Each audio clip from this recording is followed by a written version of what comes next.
high, smelling good. Battle make me fall in love. Psychic in the face, cause that cheese is what I'm thinking of. Stick it to my bed like a hoe and get your dick on. Hit my butt and bust a nut. I charge you like a credit card. Get to go in the house. Can I get with you, please? When I see that ass, all I want is just cheese. Riding past, burning rubber in that Chevy thing. Falling down, walkway, big after that, man. On your bus, I get it, babe. See your bullshit, you took a dime. Bitches step aside, cause plenty of my niggas say you wanna fuck a hoe. Can you fuck a greedy girl? Need it for your money, it ain't money, make you leave my girl. See you took a dime, busters come to be my girl. Get rubbers for your bigger, any color you can take your pick. 43, get you got the nine in that hill, nigga. Say you want my number, then you just better go. You collect it from your bitch or your slut. If you got the nerve, if it's charging hoes, then the ones that I'm gonna serve. Niggas with the clout, ain't no doubt. You can get me out. Run the numbers to your bank account is what I think about. Fahrenheit, smelling good, about to make me fall in love. Psychic in the face, cause that cheese is what I'm thinking of. Stick it to my bed like a hoe and get your dick on. Hit my butt and bust a nut. I charge you like a credit card. Get to go in the house. Can I get with you, please? When I see that ass, all I want is just cheese. Say you wanna fuck a hoe. Can you fuck a greedy girl? Need it for your money, it ain't money, make you leave my girl. See you took a dime, busters come to be my girl. Get rubbers for your bigger, any color you can take your pick. 43, get you got the nine in that hill, nigga. Say you want my number, then you just better go. You collect it from your bitch or your slut. If you got the nerve, if it's charging hoes, them the ones that I'm down to serve. Niggas with the clout, ain't no doubt. You can get me out. Run the numbers to your bank account is what I think about. Fahrenheit, smelling good, about to make me fall in love. Psychic in the face, cause that cheese is what I'm thinking of.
Whoa, what's up? What's up, guys? How you doing? Welcome. Whew. What is it? Thursday? Damn, bro. I broke a sweat. I worked up a sweat. Is that what they say?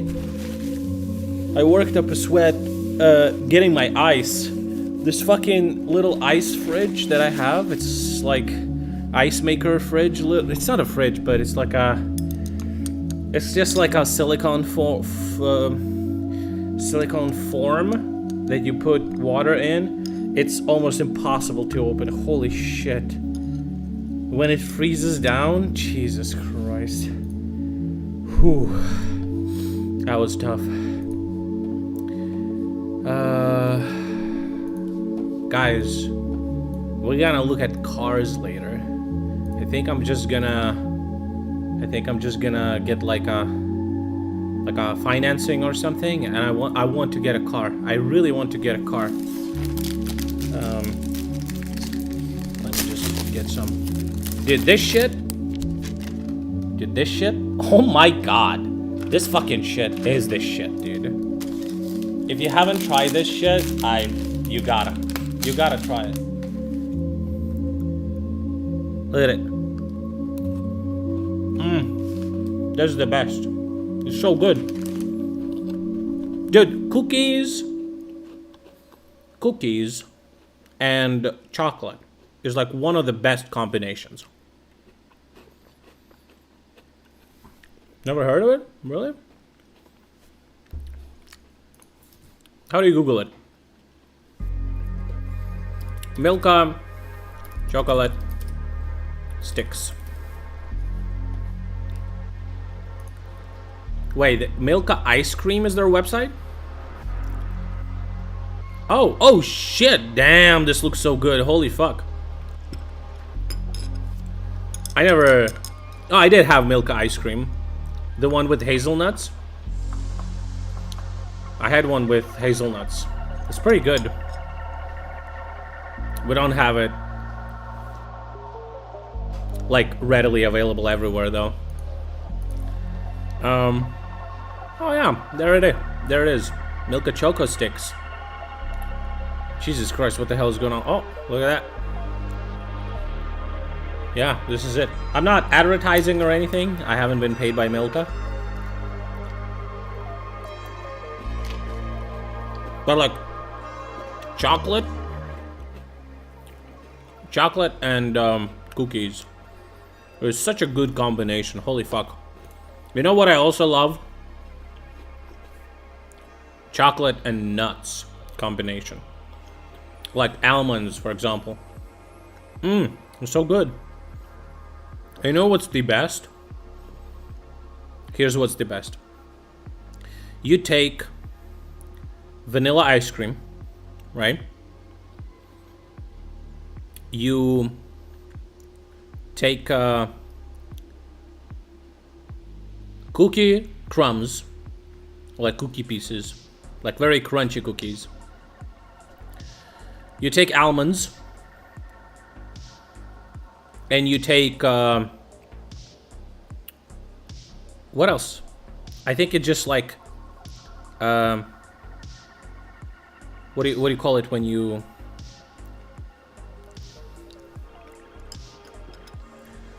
rub it on like fuck, what is it called?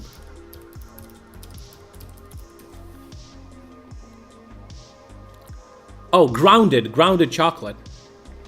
You ground some chocolate on top of it, and then maybe you add some like banana and strawberries. I'm telling you, dude. Chocolate, nuts, and cookies with an ice cream, and then maybe some fruit, a little bit of fruit. Wow. Really good. I remember when I was in Thailand, there was a place that would sell like ice cream that you could just, there would be like several types of ice cream, and then it would be like 100 of different things you can add to your ice cream. It was so good.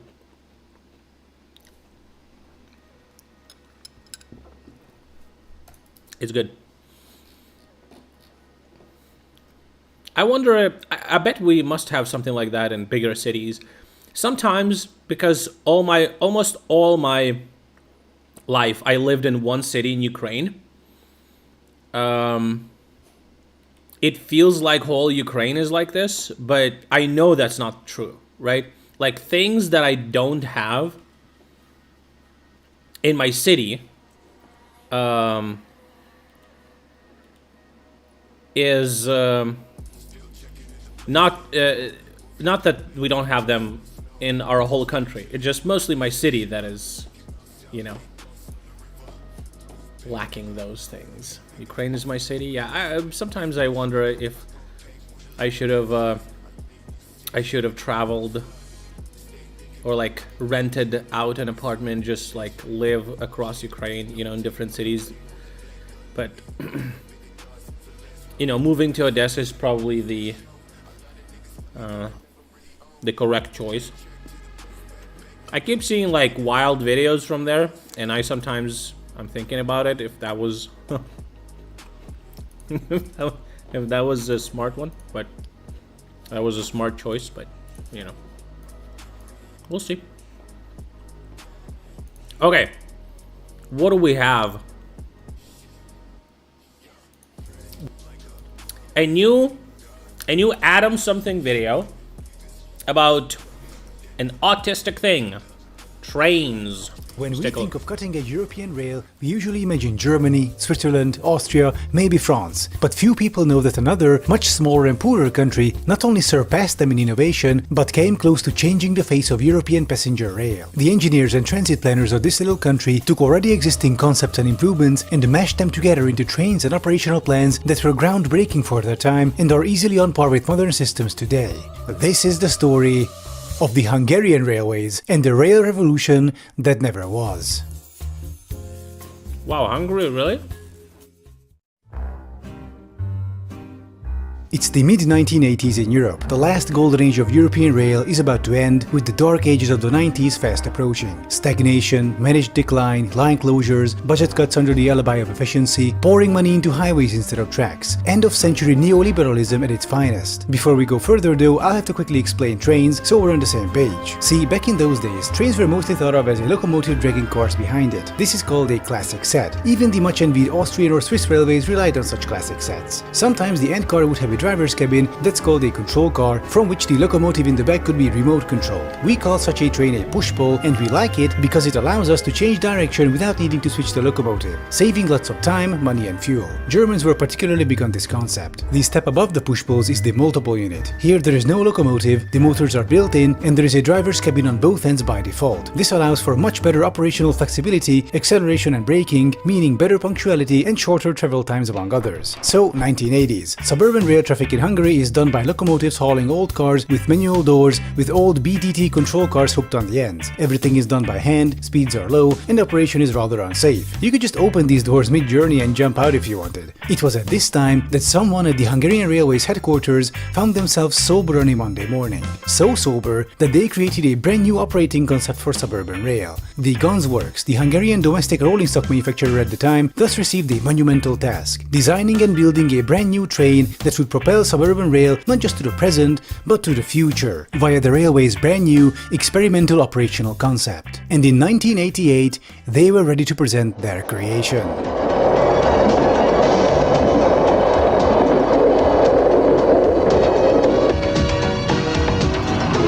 Kind of was the same.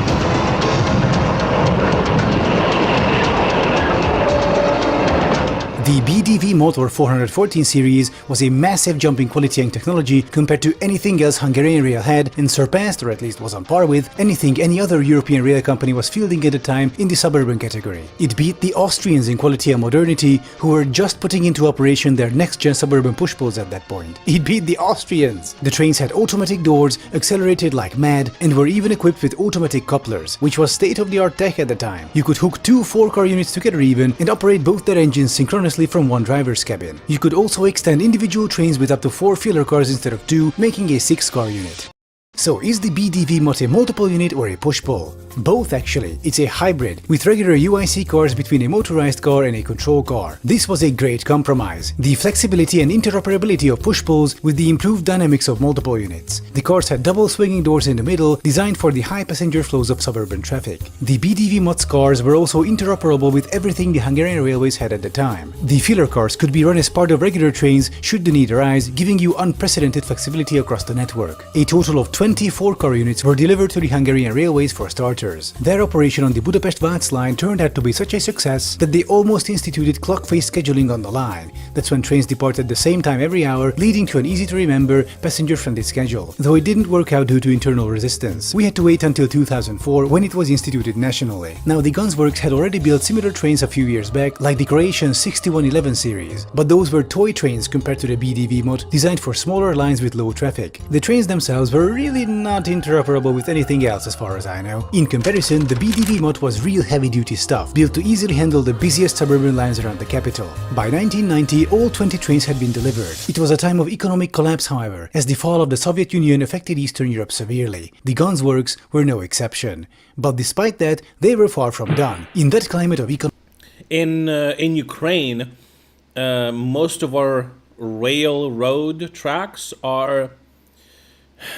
I'm probably gonna lie with the precise measurement, but it's It's something like 152 millimeters, and in Europe they use 145 millimeters, and it's like the thickness of the rail is my understanding, and because of that discrepancy, we need to basically, if we want to connect our railway system with European railway system, we would need to basically update all of our railway, which most likely is never going to happen. But there's probably just going to be stations built on the border that would, you would swap the train basically onto a different train. However, there is a project that is, my understanding, is being built right now, or was approved and funding was secured or something like that, that is going to build a 145 millimeter European rail line from Lviv to Europe. So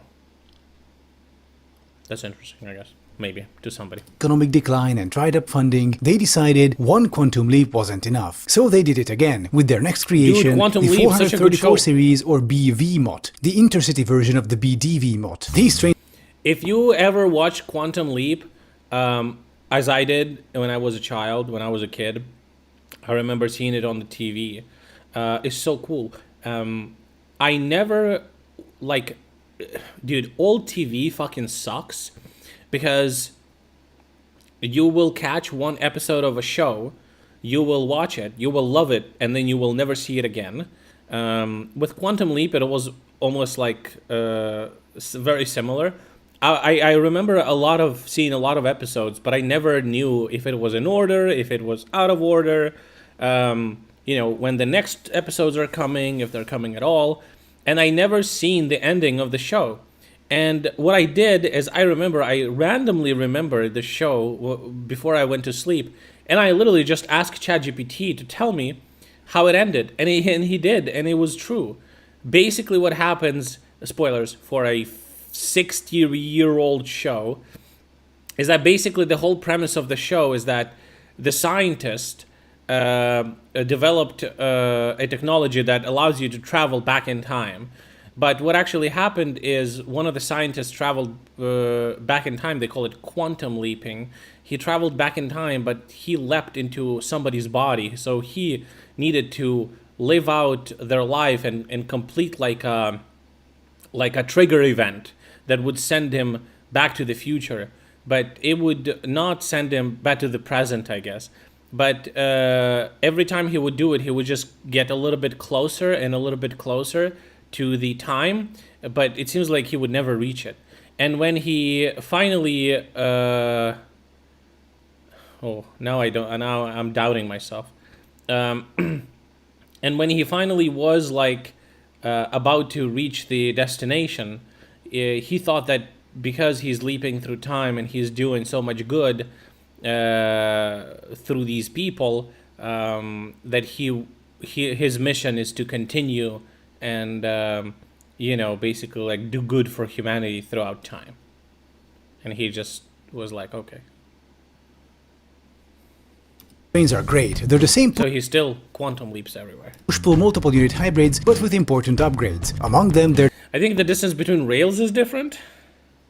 Maybe, maybe the width. Something with the rail track is different. top speed having been increased to 100 I mean, if it's the distance between the rails, then how difficult would it be to just push them a little closer? I mean, probably. Well, it's gonna be way easier than building a new railroad, right? 60 kilometers per hour with its 4 traction motors, which sound like the Millennium I bet you could just make a robot that takes the rail that you have and just makes it smaller, or Falcon jumping to line speed during acceleration.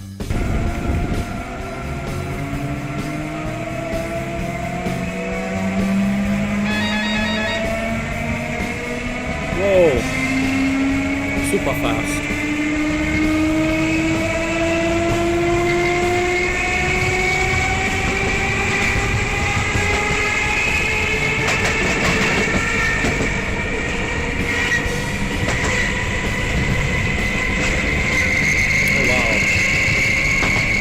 Feels like it's about to explode.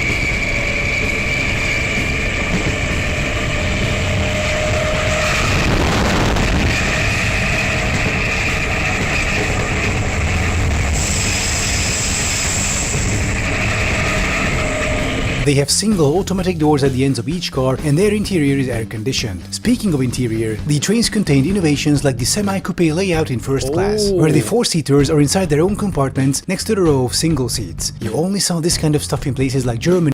Dude, I had an idea. I go to this coffee shop and I work there sometimes on my laptop. And I had this idea that they should just create small little like cubicles with like a small table and just like a small chair where you could close. It's gonna be transparent so people wouldn't jerk off there or anything like that. It would be transparent, but it would be like not soundproof, but like making a little quieter so you could do like conference calls or something like that from there. And even there it was quite rare. These trains could even be run in so-called TGV mode, by hooking up a second motor car on the other side instead of a control car, operating both synchronously from one end. With one motor car, you could extend the set with two more cars, which made a 6-car intercity train, just one car less than the railjet. Now in select videos, I tend to rave about the Austrian railjets, because they represent the current cutting edge of up to higher speed long distance rail. Railjets are push-pull sets, meaning no locomotive switching, and the cars are permanently coupled, uniformly so. If you know the car order of one railjet, you know all of them. Because of this, yeah, that's what I was thinking. Push-pull seems like such a no-brainer. Seems like the most superior system because you will just have a main unit in the front and it can both pull all the carts or push them to go the other way, just reverse it, right? their interior is also more spacious and quiet. With the railjet's flexibility and operational characteristics, Austrian Rail put together. We don't really have fucking co-working places in my city. Like, unironically, not a single one that I know of, which is wild to me. A world-class passenger rail network, providing a consistent, dependable, standardized, high-quality service. The rail. But you know, it's always like a thing. If you don't have something in your city, it might be like a good idea to maybe try and open it, but then you quickly discover it that you don't have one for a reason. People just don't go. Jet network is the absolute fucking pinnacle of current higher speed rail transit, and I will fight anyone on that. The Hungarian Rail BV mod was very, very close to the railjet. It was 95% there. If Austrian long-distance traffic was made up purely of BV mods today, no one would complain. Alright, so Gunsworks made a train as good as Siemens, and what's the big deal? So here's my question. I mean, it's... I guess it's always like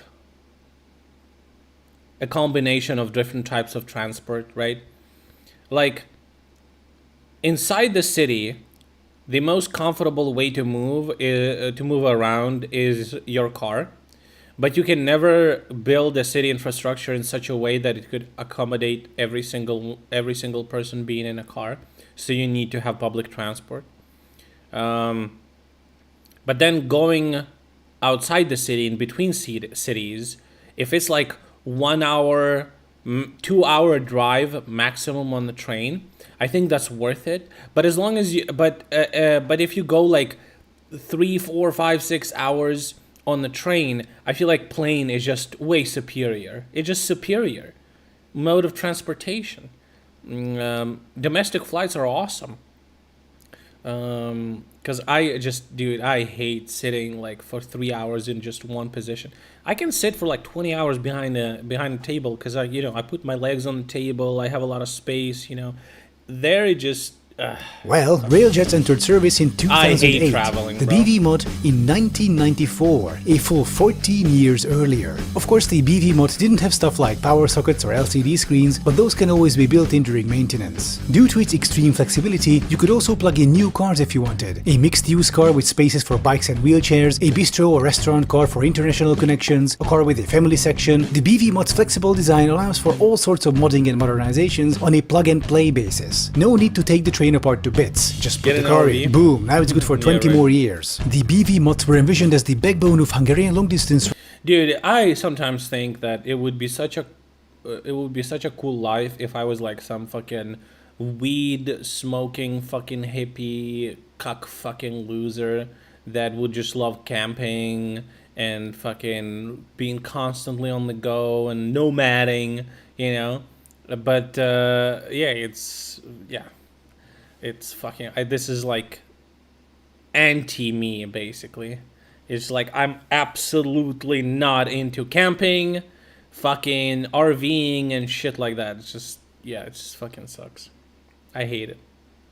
Rail providing There are acceptable travel times for each transfer from work. What's up, buddy? We're gonna look at cars. I need your expertise today, okay? I'm gonna take financing. I'm gonna buy a car. There are studies that say somewhere between 5 to 6 hours planes are usually preferred. Dude, my train to Kiev is like several hours, and I would love to just fly instead. But you leaving in 5 minutes? You're a fucking moron. Why? Where are you going? a reliable, high-quality service to every major city, gradually replacing the aging conventional fleet. The proposed system was a version of today's Austrian Railjet or Swiss intercity systems, basically. This is why the BV mods were truly forward-thinking and innovative. They weren't just good rolling stock. They were designed and built for a type of modern, reliable and innovative operational concept in the regular speed category that would not be seen in Europe until a decade later. Since these trains were also made up of UIC standard cars, that meant if there is some sort of issue with the trains, you could immediately fall back on locomotives as your backup. They can also pull the BD mod cars since they are also cross-compatible with everything else. This is great. The train people in my audience right now are going like, oh, okay, that's pretty cool. With that, Hungary was ready to join the cutting edge of European regular speed long-distance rail, surpassing it even. Cool. A world-class system with a forward-thinking operational concept and excellent rolling stock. Plans were made to have the BV mod produced en masse, but the orders never came. Why? It was still the 1990s. The Soviet Union just fell apart. Investment into rail cratered. A long period of decline ensued, which took the guns works with it. Because of this, only 3 BV mods were ever built. This did not allow for working out the bugs, so the trains remained unreliable. Maintenance remained very pricey, since you have to custom manufacture spare parts in small quantities as opposed to mass manufacturing them economically like Siemens does for railjets. The plans for a nationwide intercity train system using BV mods were shelved. With that, the Hungarian railways went straight back to the 1940s in terms of thinking, opting to operate its long-distance network with conventional trains without even control cars. A decade later, thanks to EU funding, the Hungarian railways could buy new trains for local traffic like Siemens Desiros or Stadler Flirts and Kisses, but as far as long distance is concerned, they went for the do-it-yourself route. Enter the Intercity Plus.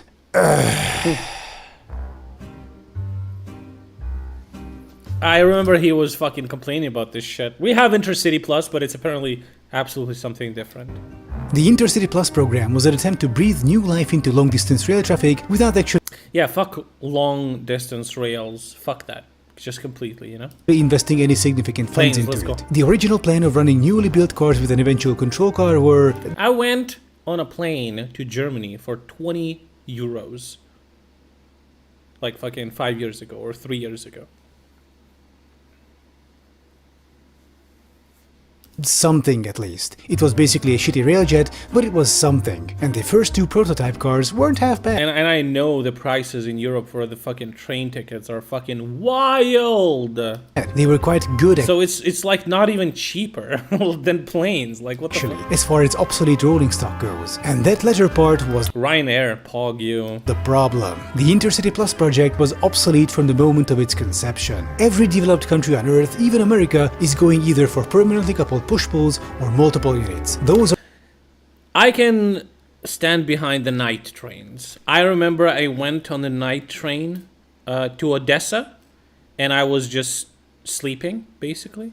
And it was like one of the best ways to travel. You like fucking teleport there. It was so nice. are the future of long-distance rail transportation, and into this environment enters the Hungarian railways with a fucking conventional set, because those control cars they promised were never built. The 200 or so cars they planned on were never built either. Only a Yeah, Hungary is a fucking shithole. Say thanks to Orban. grand total of 92 cars until the project was scrapped. Dude, Hungarians are fucking pussies, dude. They need to remove that guy. What Due the to a lack of funding. And the factory that built them was no factory at all. It was one of the repair bases in Szolnok, which was already understaffed and overloaded even before they got the order to build brand new cars. The end result? A huge backlog in overhauls where the Hungarian railway's best cars were left to rot on. You would love to ride high-speed trains in Japan? They still have fucking paper tickets. I worked in a travel company and we would sell like tickets for Japanese railway, and it was fucking... Their system was so fucking dog shit. We actually had like a person who would have... There was no APIs, there's no systems. We would actually have to hire a person, because we would sell the tickets internationally.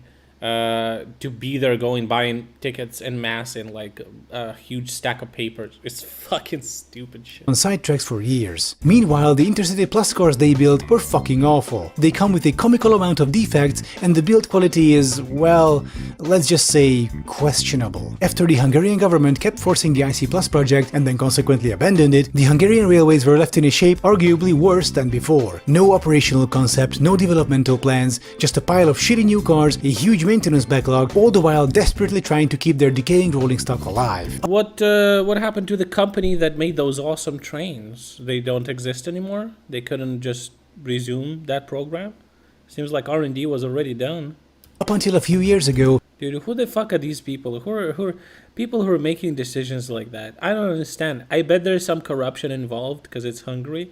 But like, holy shit, it's like, I'm gonna take a fucking bribe for a couple $100,000 and I'm gonna fuck my country with railway travel for decades to come. It's so fucking, it's just so bad, horrible.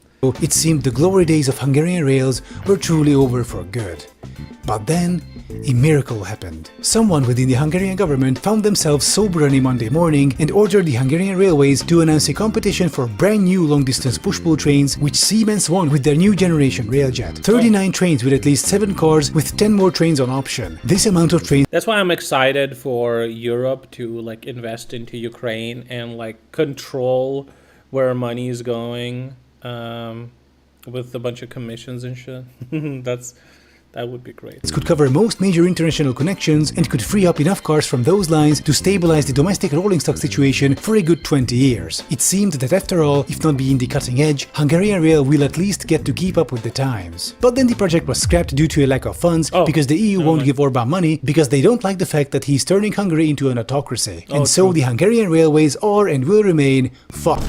Oh well, those new rail-jets ended up going to the Czech railways instead, who for some reason insisted on calling them comfort jets because every goddamn train of theirs has to have its own separate name. Still, in this story, Czechia is the good example, what Hungary could have been. A country that started out in a similar spot as Hungary after the fall of the Soviet Union, they managed to save their domestic train manufacturing and have been investing heavily into their rail infrastructure. They even created their own version of the BV mod and BDV mod called the Skoda Interpanter and the Skoda Regio Panter, though the first one definitely needs some more bug fixing still. The Czech railways put together a pretty good operating concept, aiming to replace most domestic connections with multiple units and the occasional push-pull, while running rail jets on international connections, just like Austria. So the Czech system and their domestic rolling stock are pretty great, except when they aren't. Like the Czech rail directorate having a fetish for not expanding track capacity. Yes, we've been reconstructing the busiest main line for 2 years and didn't add a third track. It's completely unnecessary. Hey, why is the network so congested? Right, so aside from some issues, in the end, Czechia has become what Hungary was supposed to be in the 1990s and onward. I just wish they stopped trying to name all their train types. We got Panther, Fox, Shark, Mouse, Elephant, Spider,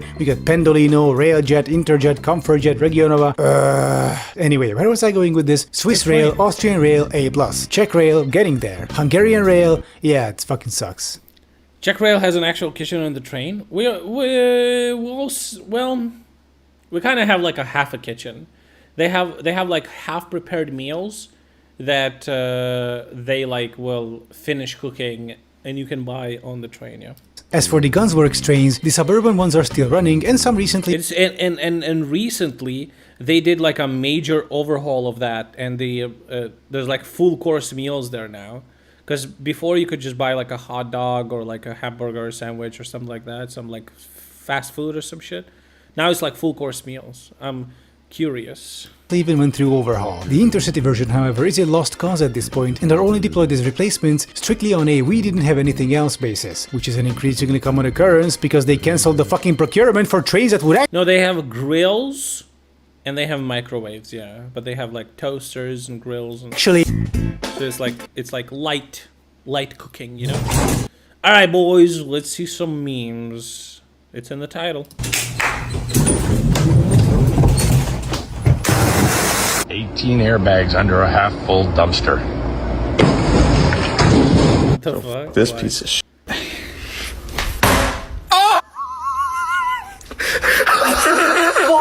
Did fucking cardboard houses in America.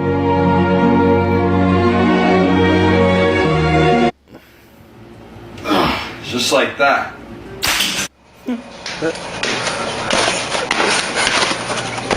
Holy shit. Special K. Is this the Olympics? I love that stuff.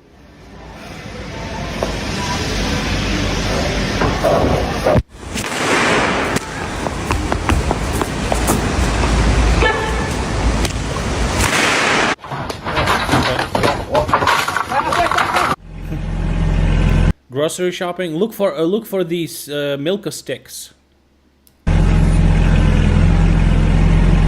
I don't think this is gonna work.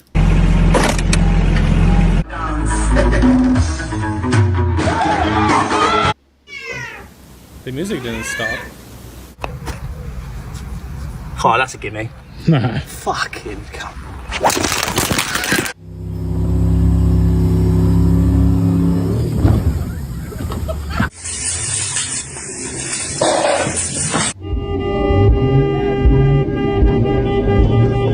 Ay, no.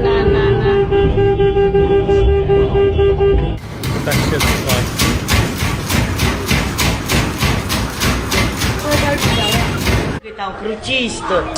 It's an old fucking video, dude. He says, "Don't hit the window, though."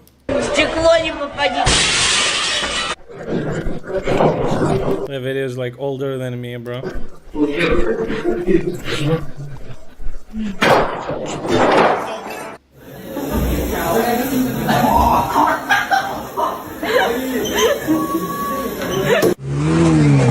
Miran pasar, pero Pete estaba vagando por el bulevar.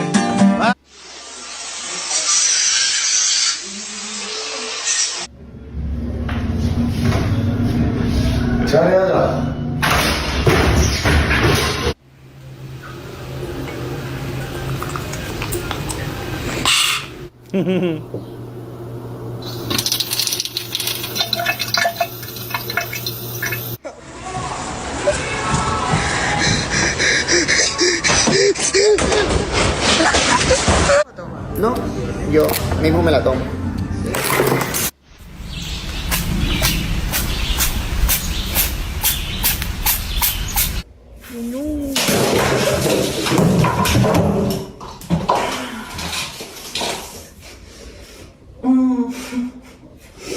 So that next time Rio goes up to the shed, the tools will fall on him. But Pet rats are so fucking cool, dude. Are they like, I bet they leave poop everywhere, though. That's not good. Uh-oh.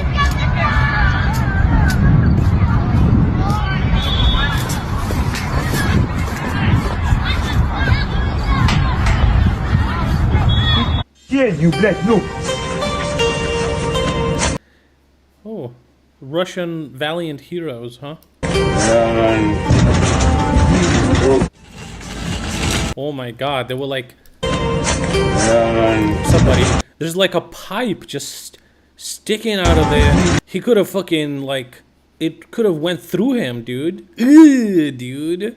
Ooh. No, they poop in one place. They pee everywhere. Oh, shit. You have a pet rat? What the hell? Just got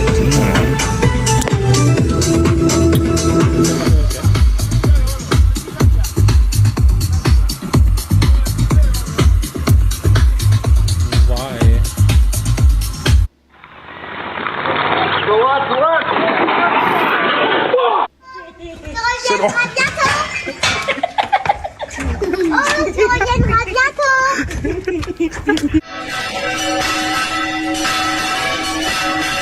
Bro, this is what happens when we have like an air raid alert. Holy shit, the sirens are so fucking loud. It's so loud, I think it became even louder where I am.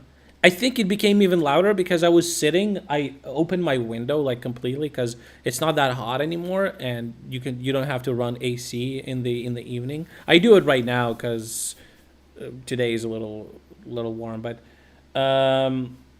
the fucking sirens started and it was so loud. It would like, you know how when the wind blows in your ear, you have that like, you know, it like that. It's like loud and it's almost like vibrating your ear. That was that, bro. That was that. Holy shit.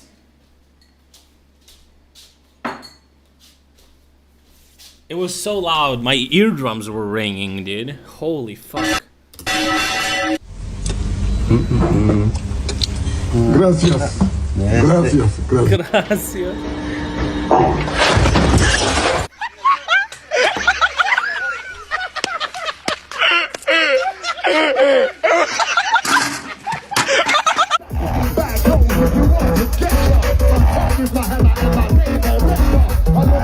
Is she high?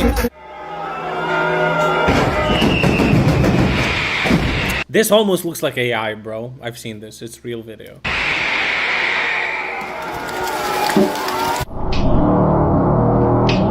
Curb stomping. Polga.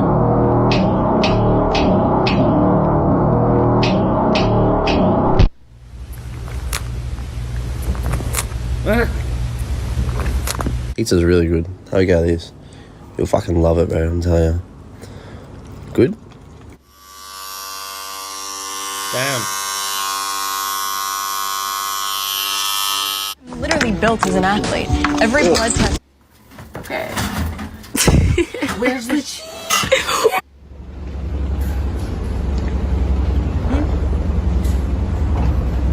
Why is it so silent? Holy shit.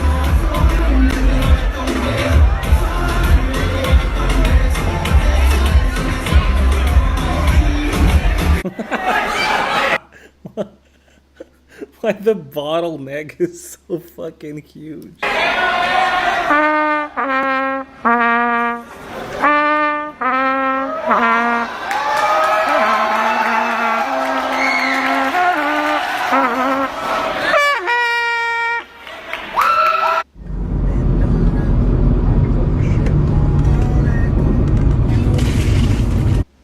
Why? Oh my god. Like a serious angle. What the fuck? Jesus Christ. That's an interesting idea, man.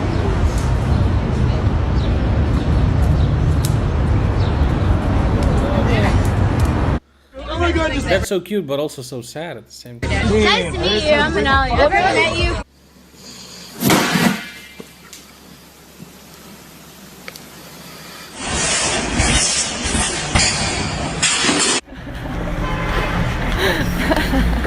What did you buy? That was really quick.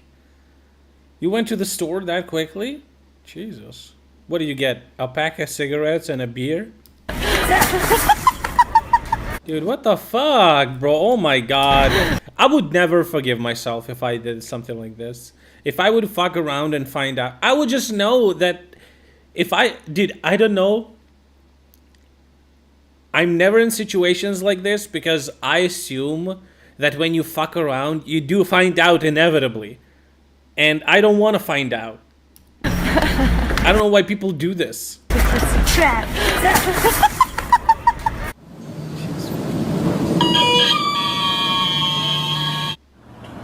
Strawberries, blueberries, pineapple for a fruit salad. You're gonna have a fruit salad? What's the time where you at? Because right now it's like 11 p.m. I wouldn't eat a fruit salad right now. Is that what you go grocery shopping for? You want like a fucking to make a fruit salad. That's what you really want right now. It's 4 p.m. Strawberries, blueberries, I do support, but pineapple? I feel like it's a little bit too acidic for something like that. Strawberries, blueberries, banana.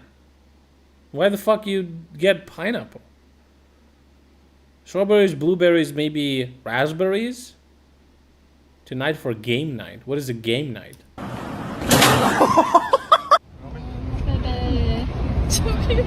Are you? It gotta be a prank, dude. I would prank if I had a male friend, okay, that would ask me to be his best man. I would prank him by like throwing away like a ring that is, you know, just empty box. Are you?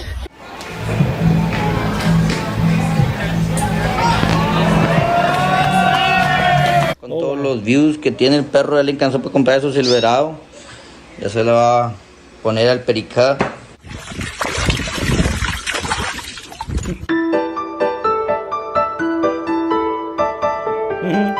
That's cute. My daughter Cyrilla, she's in danger. The wild hunt pursues her. She'll be hard to find. You can count on the aid of my Dude, I can't wait for the new Witcher game. It's gonna be so good. best man and my army, should the need arise. It's a trailer for the new one, right?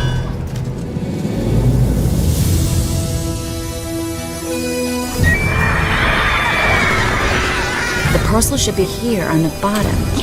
Bottom.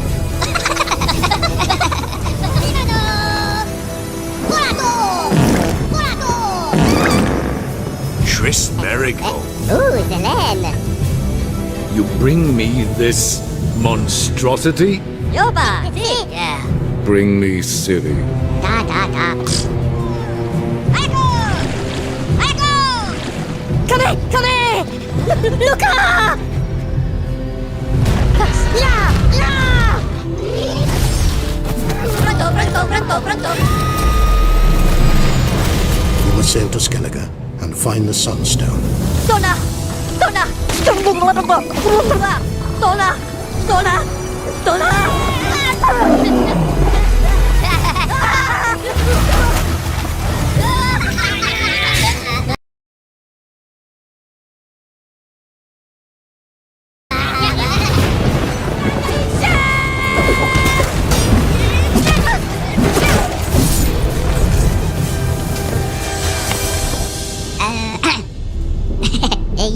豚から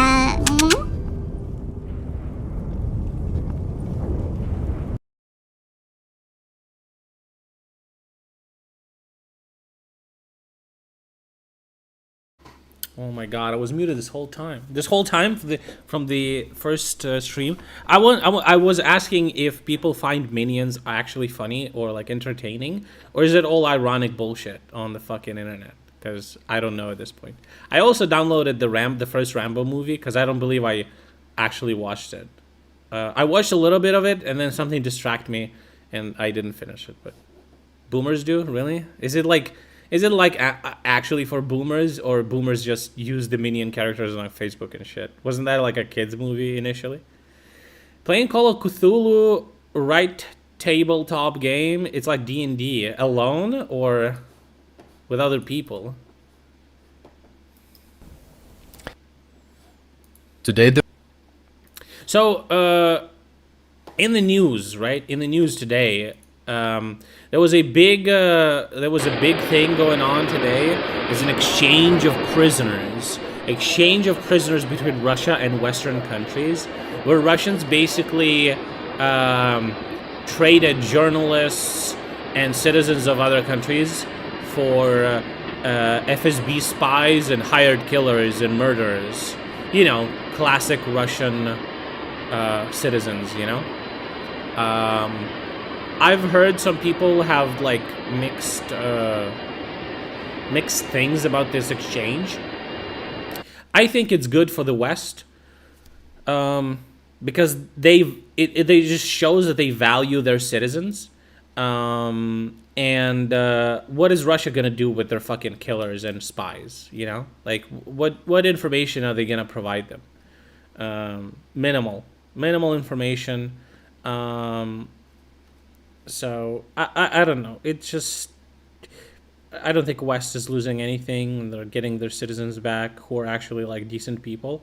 Then again, I mean, you gotta be pretty fucking stupid to go to Russia, but except for Paul Whelan, who was a U.S. Marine colonel, who is not just a civilian, right? It's good for Joe Biden. Yeah, I think so too. Minions are okay because they're pretty stupid and funny. Are they funny? Other people in my buddy's house. Okay.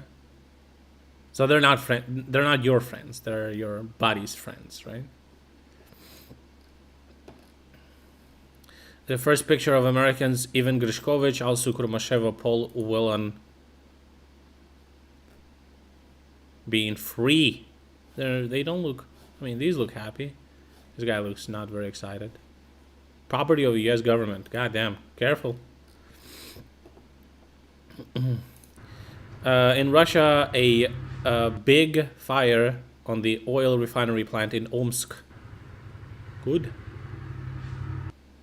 Biden joked with the press after his announcement. Yeah. Well, he didn't really joke. There was a question that some reporters said that President Trump said that he would have gotten these people back without giving anything in return to President Putin. What do you say? What do you say to that? And Biden says, "Well, why didn't he do it?" True. Holy shit. True. Holy shit and true. Okay, look at this. I think I posted this video. Look at this piece of shit, Russian piece of shit. Getting blown to shit.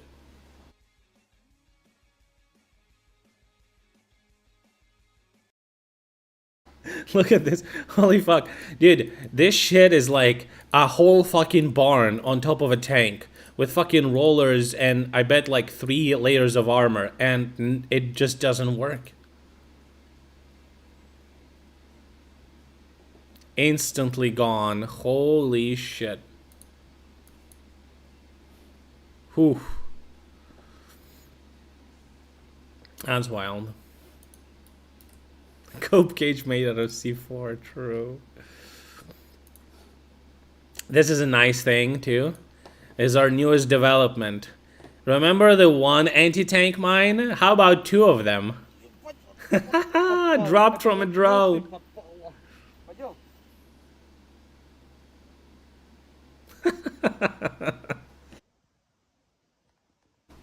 That's nice. Yeah, fuck it. It just dropped 2.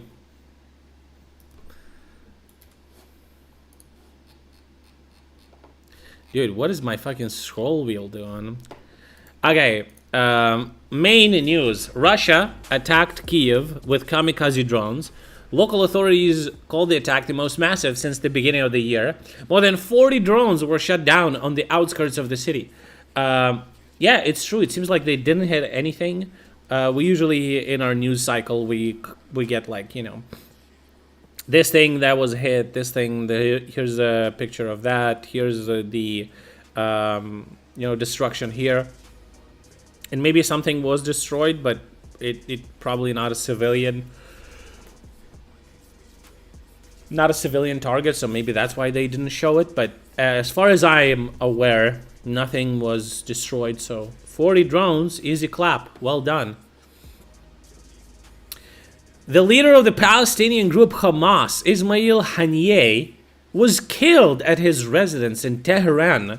So it was in Iran. He was in Iran and he was killed. Iran is pretty upset by this because it shows that they can't protect their people, basically.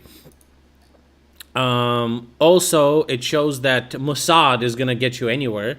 Also, the way he was killed was not by a missile, as some thought. It was actually by using explosives that was planted several months before in that building. Holy shit. That's wild. Wild operation. Institute Study War says the occupiers will not be able to carry out a large-scale offensive this summer due to a lack of resources and personnel. Yeah, no shit.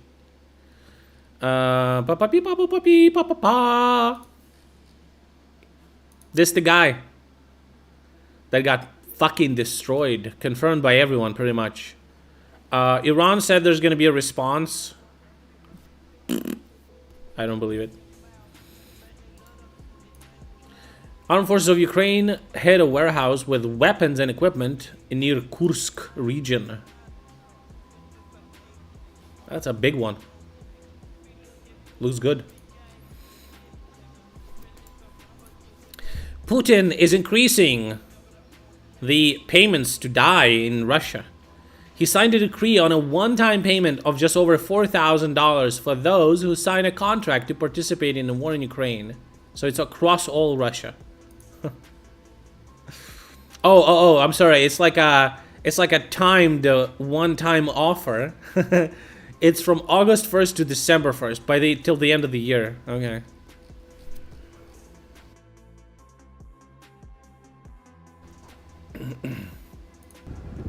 One of the Shahed drones falling from the sky after today's attack on Kiev.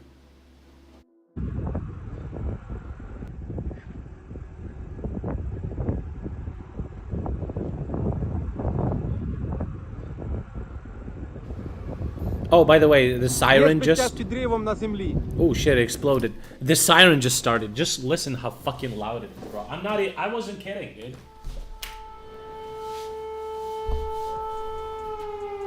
How is this fucking loud? That's wild, bro.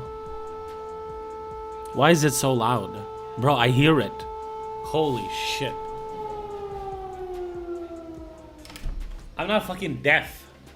But I am gonna be deaf if that shit is this loud. Jesus Christ. Like, I unironically have to close windows for the night because it might start at like 4 a.m. And it's just like impossible to sleep, bro. Like, what the hell? I don't like it. I don't like that, okay? Anyway.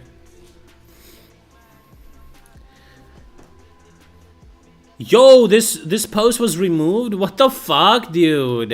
It was a beautiful, beautiful cat catching a mouse. Why did they remove it? Because it's not combat footage? Oh, shit, dude. I need to save videos like that. Fuck me. Okay, in Russia, they want to prosecute this dude because he wanted to cook food on the USSR monument that's called Eternal Fire, which is basically just a fire that burns all the time. And he was just cooking something there. Based.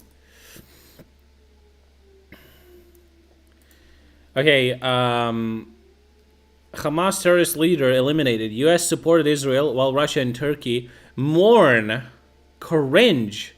US Defense Secretary Lloyd Austin says Israel will do whatever it's necessary to protect itself and has demonstrated this repeatedly. We're committed to helping Israel defend itself no matter the cost. Chinese Foreign Ministry says we strongly oppose and condemn any killings and acts of violence, and we're deeply concerned about the potential increase in instability in the region due to this incident. Cringe. Ruskies say this all very bad. This completely unacceptable political assassination will lead to further escalation. Political assassination, says dude in Russia, unacceptable. It's unacceptable when you do it. When we do it, it's like we can do it.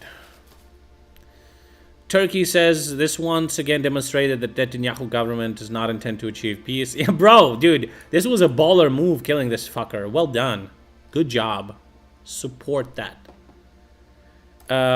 Fighting in Bakhmut direction from the first person view.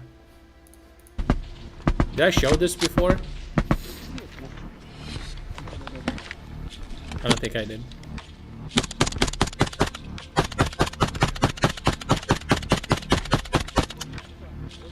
They also show the automatic turret with the stream deck. Look at that.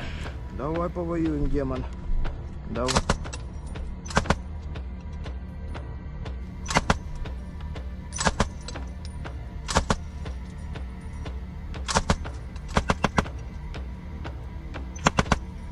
That's nice, bro. I want to do that from the comfort of my home. Imagine streaming that shit, right? That'd be fucking primo content. Стой. Я туда отойду.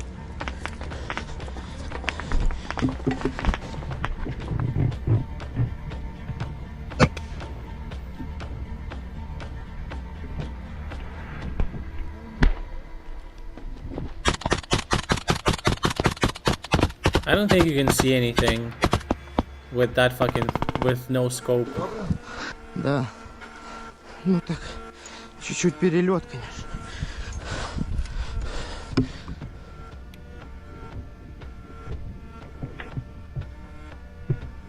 Does he see anything with this? Or is it just like, you know, return fire to suppress?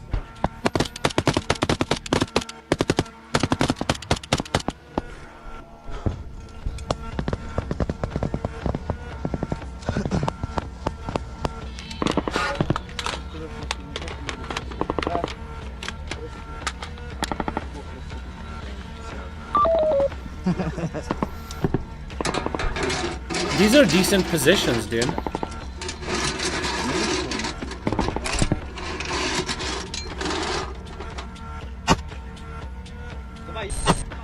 FPV, oh shit.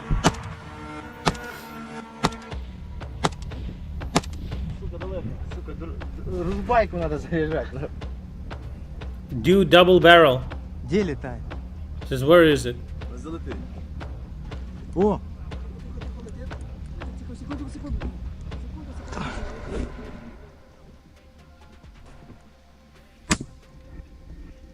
Ты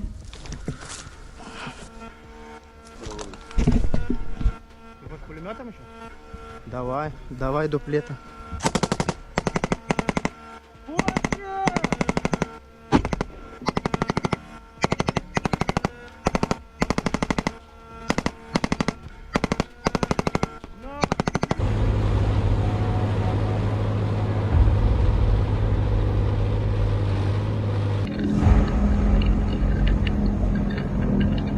Yeah, I was thinking about Doom as well, but I thought about, like, imagine if we had Doom guy on our side.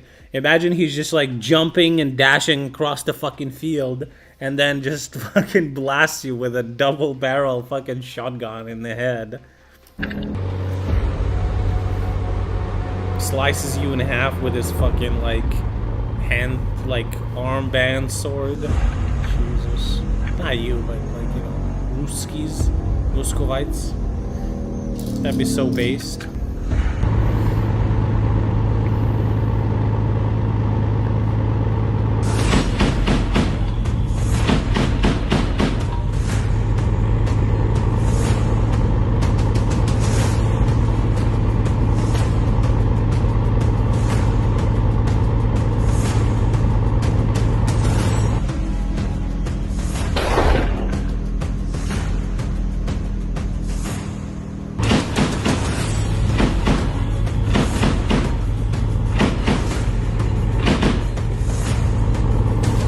That far?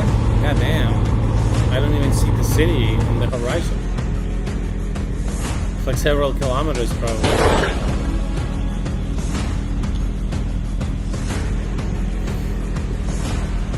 And the drone is providing navigation, correct time, fire correction. There's a smoke screen.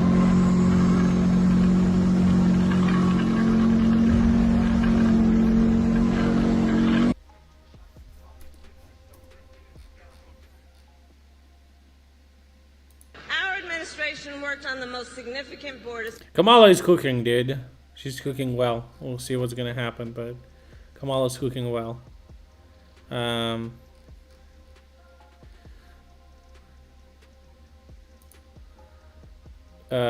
So this is a Russian sculpture that just the sword just fell off.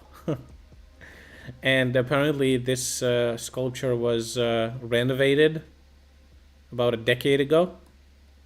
So fairly, you know, some of these sculptures are like hundreds of years old, so interesting. I wonder if the restoration costs, refurbishing cost a lot of money, but most of it was stolen. Classic situation. The occupiers are upset that they lost a Me-8 helicopter. It just happened near Donetsk city. And apparently there was wounded occupiers in the helicopter. And because there's no catapulting in this helicopter, they're all fucking dead. Based. Eternal flight, how they say in Russia. The administrator of the Z channel, called Healer, this Z propaganda channel, 115,000 subscribers. The admin of this channel eliminated. What's up, buddy? Yet another fucker is sent straight to hell. Lately, there's been a lot of admins of these fucking shit channels destroyed. Fucking based.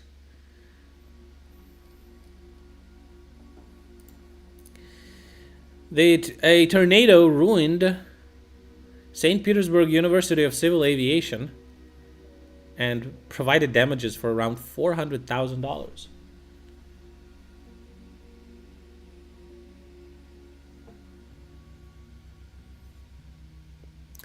University was left without training aircraft. They were all scattered by the elements. 4 Diamond 42 light aircraft were heavily damaged. Сюда прям придет. Да, быстрее назад!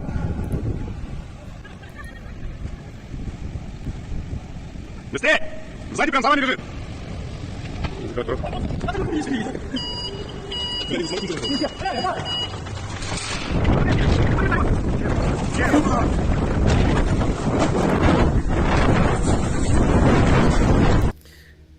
Can't you like bolt them down or something?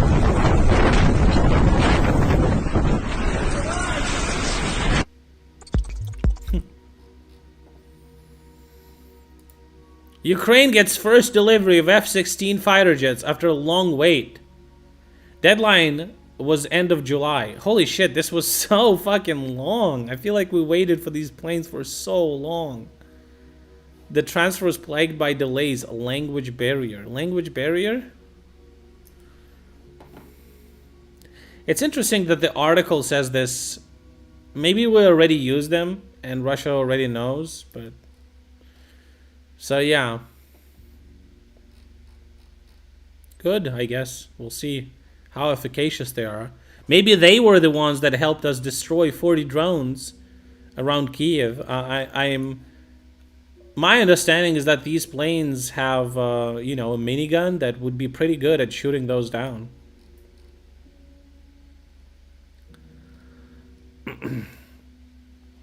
A first picture of the F-16 in Ukrainian sky.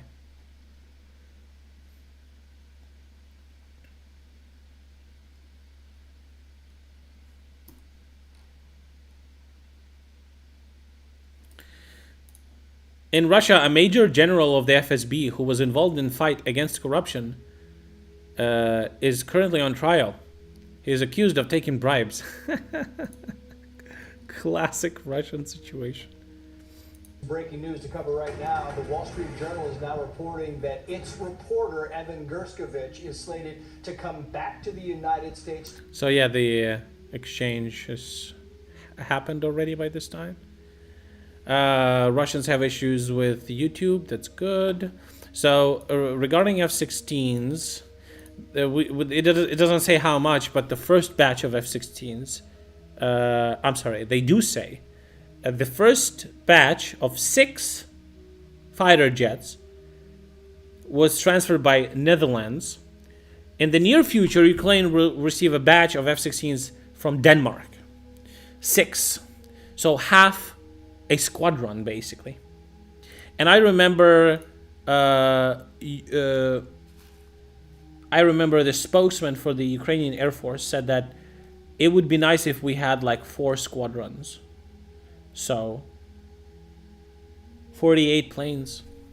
We were pledged more than that, but it's gonna be some time while it's here.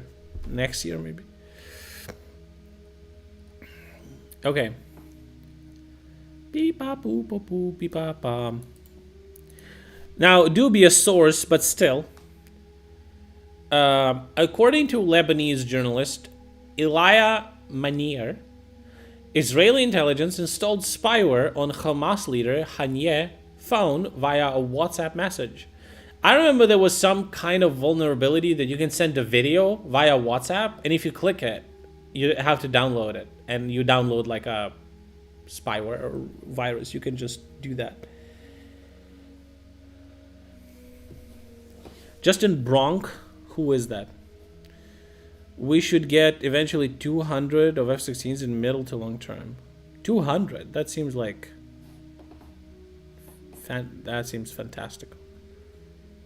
Spyware made it possible to detect the exact location of the house where Hanya was located and launch a missile strike on it from a drone. Well, apparently now it has been confirmed that it was not a missile strike. It was a bomb that was planted several months before. So, professor in Norwegian pilot school. He said that we should eventually get, or will we eventually get?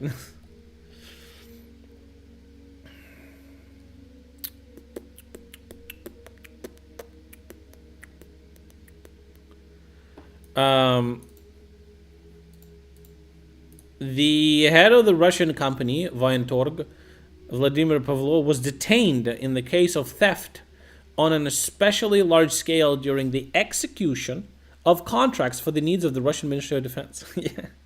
No shit, bro.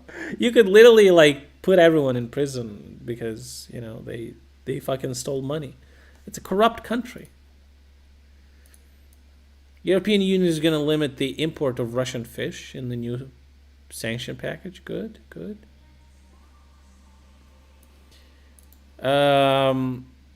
Those accused of organizing the 9/11 terrorist attack in the United States have pleaded guilty in exchange for life imprisonment. The ideologist and organizer of the terrorist attack, Khalid Sheikh Mohammed, and his 2 accomplices enter into a plea deal to avoid the death penalty. The relatives of the victims are not happy with this turn of events. Yeah. I mean, it's good that they admit it. I don't know.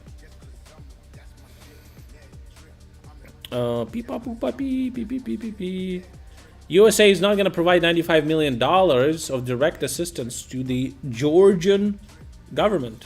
Uh-oh. What happened? That's what you get for being pro-Russian. In Tehran, they're doing this for this fucker. Pathetic fuck. Good. Welcome.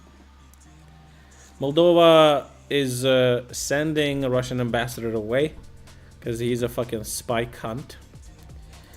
The IDF press service publishes footage of the liquidation of the terrorist Mohammed Deif, commander of the military wing and one of the leaders of Hamas in Gaza. This is not the guy. This is not this guy. It's some other guy, but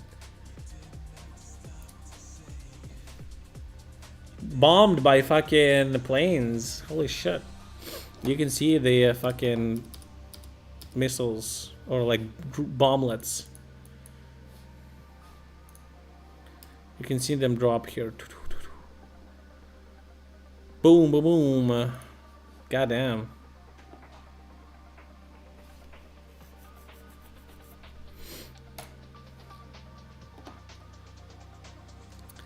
Interesting situation. So Kadyrov says that here's what he said. Kadyrov promised to shoot opponents of wearing hijabs in Russia. He called such people his personal enemies and enemies of Islam. However, a while back, Putin said that hijabs are an element that is a foreign thing for traditional Islam in Russia. Well, Kadyrov needs to shoot Putin now, because otherwise he's a bitch. In Prague, a pro-Russian activist demonstrated against the holding of an event by a third separate assault brigade. Third separate assault brigade. USSR flags and t-shirts with Putin were seen at the rally. Projections of level 1000. Typical orc supporter. Wow. Nice Photoshop. Brainlets.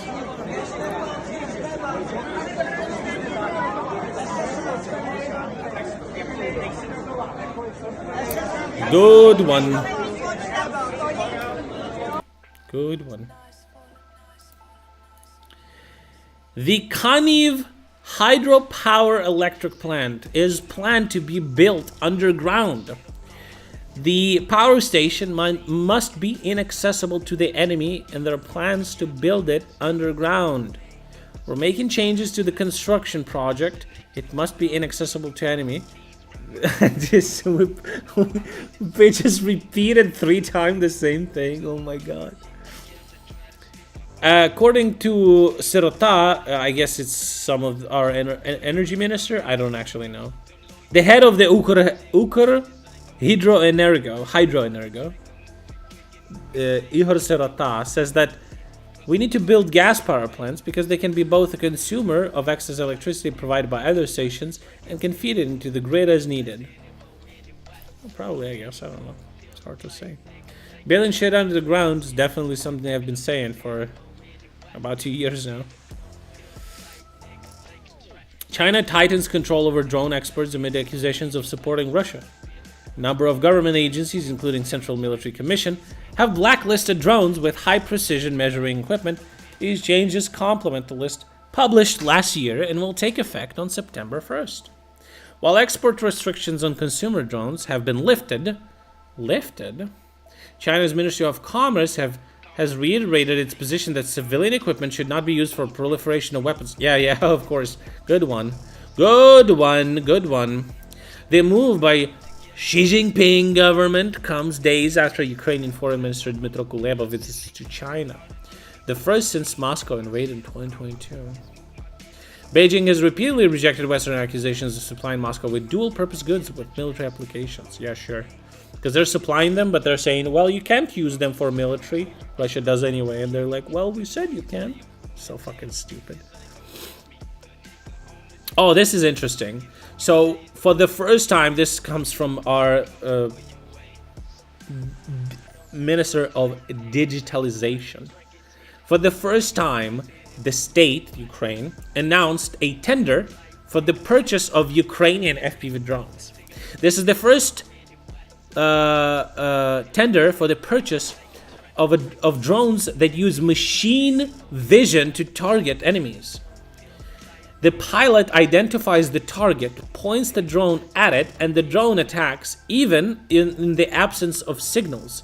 So I've been saying this, we had some videos from drones like that. I believe they're called Shark drones, and basically they have machine vision on board. So what happens is they are able to target, basically auto-target things. What's so good about it is that even if the drone is gonna get jammed, because you don't need to control it, it's gonna hit the target anyway. So yeah, it's super cool. We'll see how many of them we're gonna make. Probably a lot. How effective they are. Estonia is introducing full customs control on the border with Russia to prevent attempts to circumvent sanctions. Measure will take effect on August 8th. Based. Can go into tunnels and bunkers. I don't know how good it is, if it can like navigate that like precisely. I guess at some point it may. I don't know if it can right now.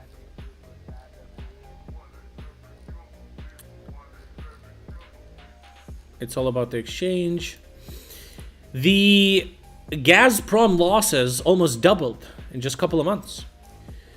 The net loss of Russian company Gazprom for the first half of 2024 amounted to 480 billion rubles. So basically like $5 billion. After the 255 billion rubles in January-June. So like from January to June, they had losses of 255, and now by the end of July, it's 480. That's wild.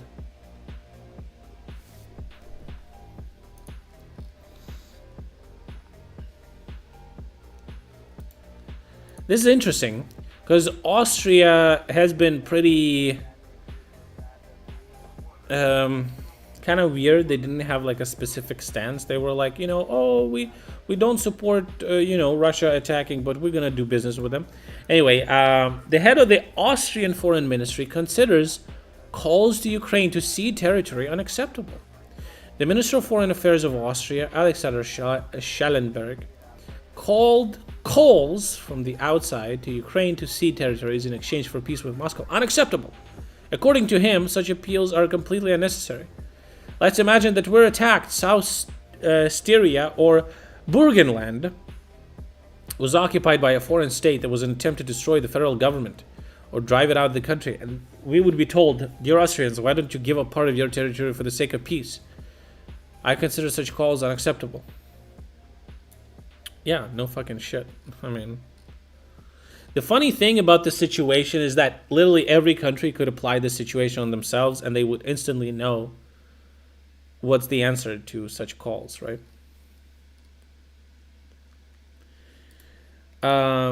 hundreds of Chinese sellers on Temu marketplace, is like AliExpress for Americans, I guess, are protesting. So Temu introduced new fines that can be up to 5 times the price when the customer returns the purchase for a refund. So basically what happens is, let's say you're buying something like shoes and on Temu, and because you're just fucking insane, and they sent you a pair, but turns out that they're too fucking small for your feet. You just fucked up. You're a fucking moron. You don't know the sizes, right? So, and it costs like $10. If you return it, the seller might pay like $50 in fees to Temu for like shitty fucking return. That seems insane to me. No shit, they're protesting.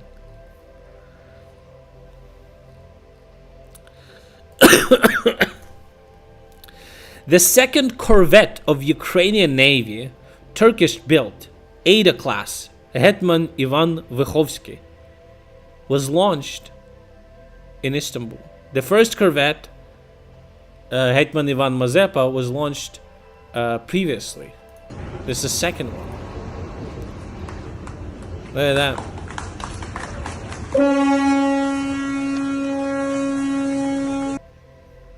Based.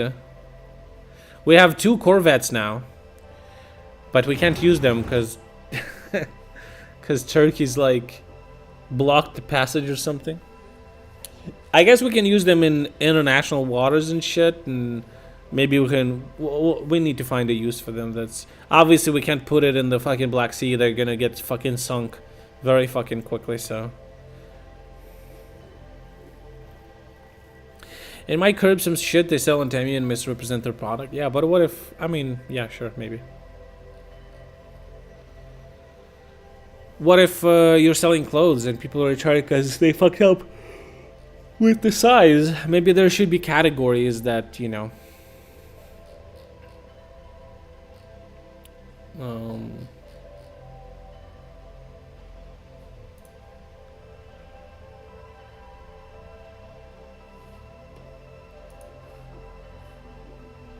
categories that should be controlled, I guess. Okay, what's the situation on the battlefield? A lot of updates from the Kharkiv direction.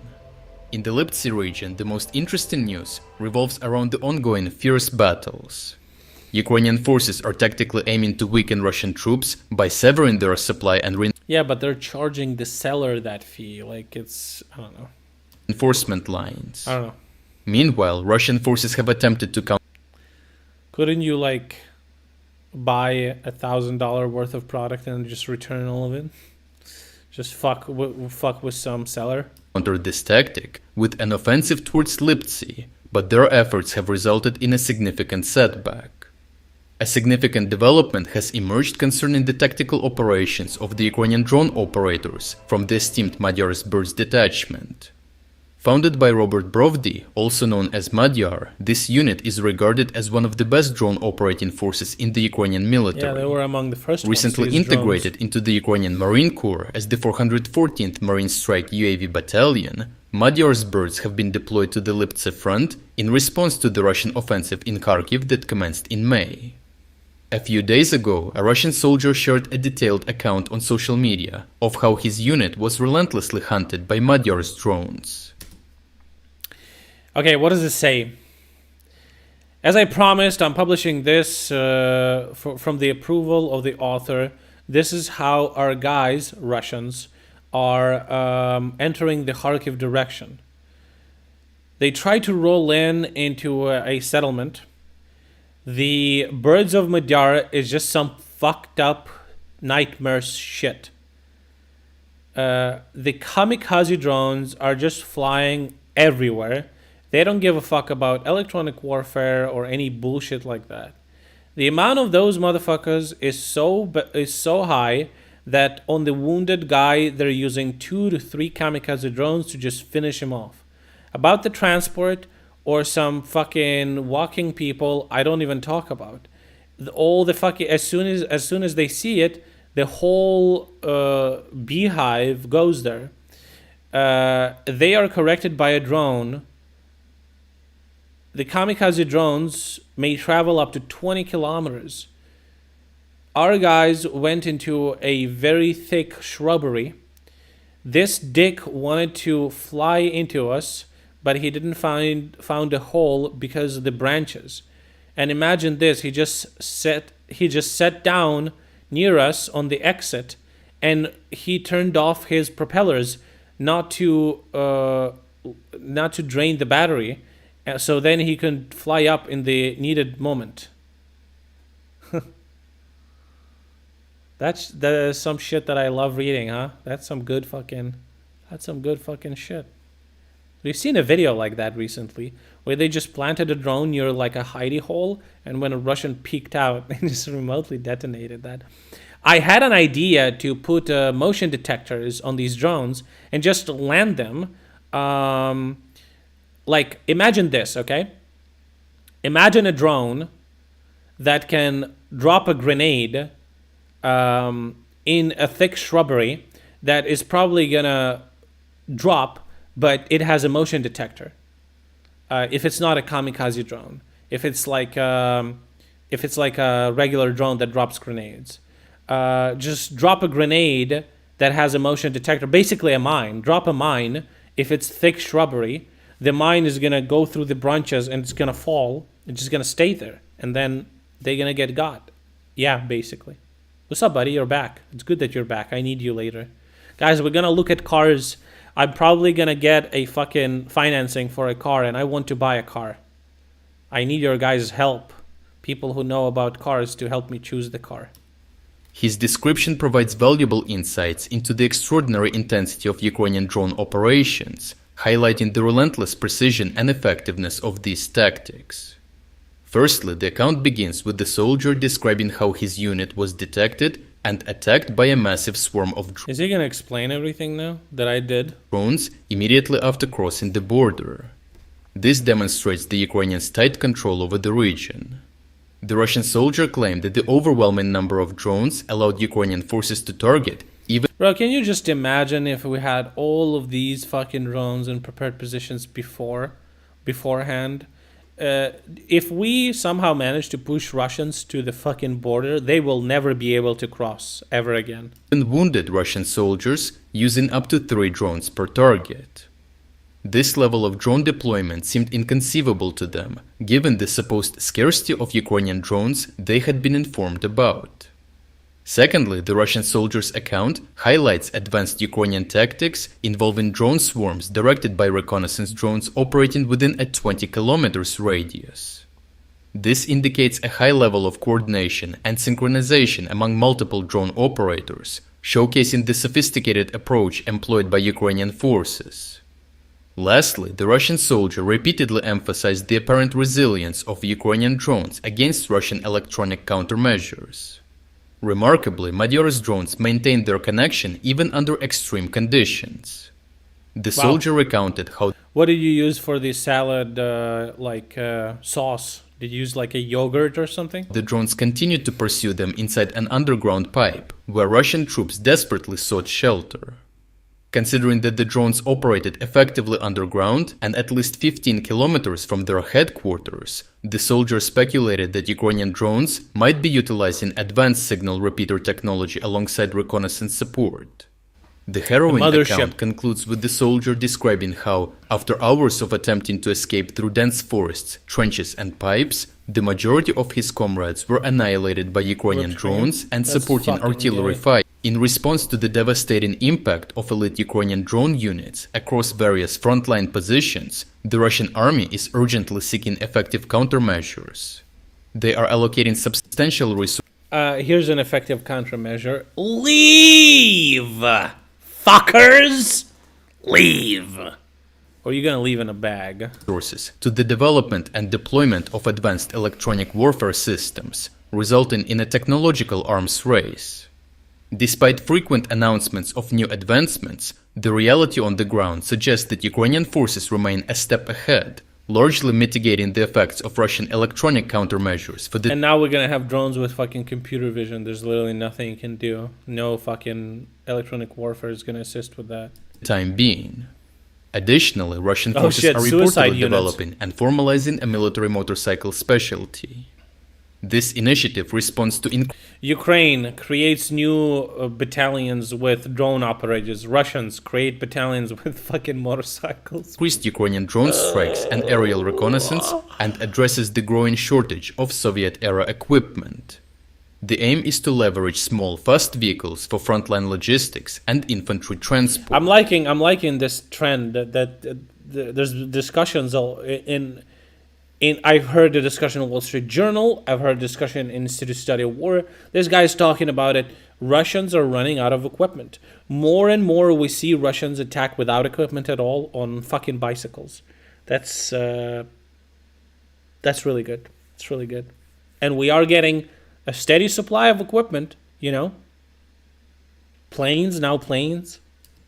For instance, a Russian military analyst recently disclosed that the Russian 5th Motorized Rifle Brigade is establishing its own military motorcycle school, with other brigades evaluating school?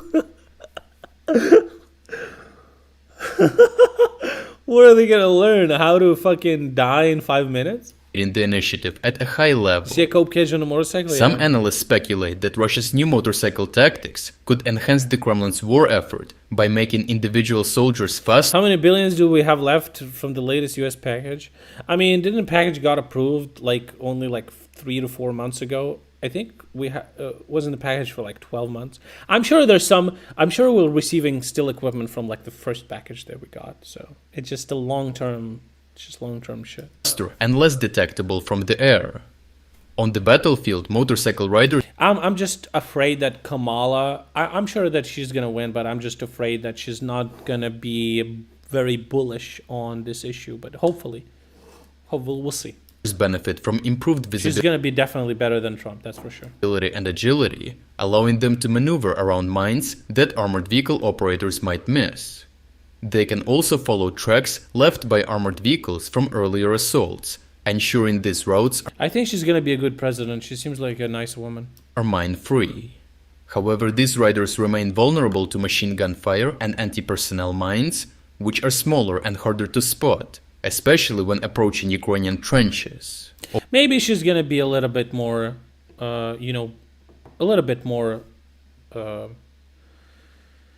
confident on this, due to being more energetic, maybe a little bit more risk taker, but I don't know. Overall, Magyar's elite drone unit has not only inflicted overwhelming casualties and thwarted Russian attacks, but has... I mean, honestly, this report about insane amount of drones makes sense probably, because if the unit is effective, they're probably going to receive more drones. So I'm sure these guys, and I know that they were making drones and that they were themselves, and that they were... it's a pretty popular unit. They're probably getting a lot of donations, which allows them to have an insane amount of drones. It's also, and it's it's like a cycle thing, it's like a loop.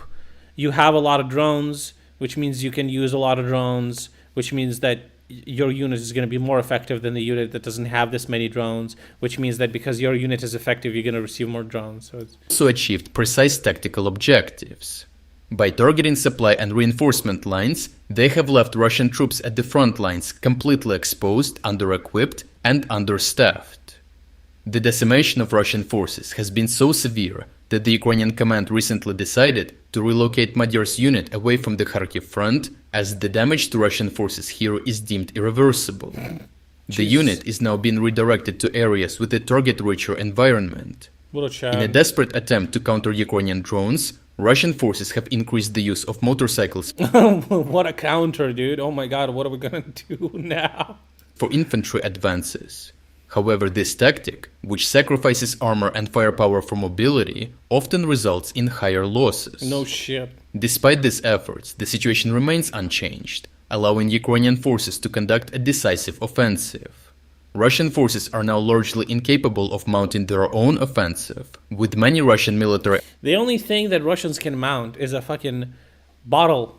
Okay? Analysts urging a switch to full defensive mode and effectively abandoning the Kharkiv offensive. Good, fuck 'em. Putin in short of men, let's discuss. Oh shit. Vladdy boy. Okay, 175, let's see if we can handle this. Hello, very beautiful community. We haven't spoken about the war enough in the last few weeks, so we'll correct that in some of the upcoming chats, I think. Because I know that a lot of you follow the war on a day-to-day basis, and you're kind of starved and thirsty for bird's-eye analysis of some of the things that you're seeing recur in the day-to-day updates that you're consuming. So we'll do a tiny bit of that today. And so what I want to talk about is Vladimir Putin ordering a increase of the signing on bonus for Russian soldiers from 195,000 rubles. I read that just now. And some regions provide additional signing bonuses, so to 400,000 rubles, which I think is about $4,500. And I want to read Yanis Kluger's 4-point thread about this on X or Twitter, because it's very concisely useful. If you don't follow Yanis Kluger, then do follow him, please. He is outstanding on all matters economic analysis in Russia. Yanis says Russia apparently cannot find enough men for its military. Today, Putin doubled the federal signing bonus from 195,000 to 400,000 rubles. The regions are supposed to add at least 400,000. Many regions pay much more. So let me point out that if you are signing on, you're going to have potentially up to 4 kinds of payment. You can have your salary, but then you can have a one-off payment from the federal level, from the Ministry of Defense. Then you can have possibly a regional payment, and then perhaps less common, you can and then another payment when you die. You get another. Also a municipal payment, a payment from your city, and that can add up to quite a lot, especially. And that's kind of what is propping up Russian economy, because they're basically printing rubles. They're giving away rubles to their. Just think about COVID relief funds in America, where they were giving money to people, and it did boost the economy because people had more disposable income. They would spend it, but it increased the deficits in the government and increased the inflation considerably. In Russia, it's like 100 times worse. As the people who are signing on are typically poorer than the average Russian, so for them it's a very, very big jump. Yanis says in some places the total signing bonus will buy you an apartment. Signing bonuses make up a significant part of the budget. Russia claims it mobilizes 100,000 men in 3 to 4 months. I mean, that's absolutely what that is right. That's what they... that tracks. Russians do mobilize around 1,000 people a day. This is coincidentally the amount of people they're losing every day. So it's basically like a constant churn. It's like a churn rate of 0%. It's like... They claim. I think this is a lie. I recommend... I'm sorry, maybe a churn rate of 100% instead? Is that what it means? I already fucking forgot. And you do not believe the Kremlin when they say that. It's not, the number is not as high as this. If we assume the total signing on bonus... Oh, interesting. He says it's lower, actually. Yeah, maybe. Bonus is 1 million. This is 400 billion rubles, $4.5 billion per year. But these costs pale in comparison to payouts to injured soldiers or the families of dead soldiers, which is at least 3 to 5 million rubles. So if Russian losses are really as high as 1,000 per day, the same as the rate of enlistment, this would add 1.2 trillion rubles per year. The crazy conclusion is total signing bonuses and compensation for casualties could be close to what Russia pays in total salaries to soldiers fighting in Ukraine. So let me give you what I think I can give you in my capacity as a political philosopher, or at least as somebody just don't pay it out. What they thinks do. in general terms about some of these sorts of events and processes. I'm sorry to slap. But first, maybe kind of a prejudice prophylaxis. Obviously, we're talking about Russian problems for the Putin regime. And be aware that I'm algorithmically incentivized to talk about those and algorithmically disincentivized to talk about problems for Ukraine. Now, I don't comply with these algorithmic requests, but be clear that the algorithmic diet you're consuming is heavily tilted by that prejudice inserted into your part of the algorithm. So when we talk about things going badly for the Putin regime, it does not mean that things are going well for Ukraine, right? If we took a person now from a remote island in Tonga who doesn't use the internet and they asked me, how's the war going? Who do you think is winning the war? Given that you take a very strongly anti-Putin, pro-Ukrainian position on the war, I would say that's a ludicrous question that you can't answer, except by giving a psychological clue, which would be tantamount to simply... Here's my take on who's winning the war. You know how, like, as long as you try, you're not going to fail? I feel like that's the situation we're in, basically. Whoever gives up the first, basically, is the losing side at this point. Sort of sending you off to look back at the different assumptions I make behind the question of who wins the war. And there have to be so many assumptions there because we don't agree on what winning the war means, really. If winning the war is Ukraine requiring all of its territories in the near future, then that's nearly entirely off the cards. If by winning the war we mean Ukraine sustaining its sovereignty, you could argue it did that by sometime in 2023. Although there's a question of whether Ukraine's sovereignty might not, in a worst-case scenario, again come to be at risk, even though today it isn't. But I would say, if you sort of push me on this question, it's certainly not possible to say that Ukraine is winning, and in some ways Russia has the edge. The qualifier to this is that none of the events we're seeing today, and we'll be seeing for the next few months, will make sense in a final sort of way until we see how the whole story turns out, right? So it's very difficult to say definite things about the particular slice of history that we are in. But certainly Ukraine itself has still a significant mobilization problem. It has still not just a problem of insufficiency. I would say that the mobilization problem is not as bad as it was. I think the peak of mobilization issue was right after the law has been passed, that the Ministry of Defense has been pushing to update some of the mobilization things, to update the age, and etc.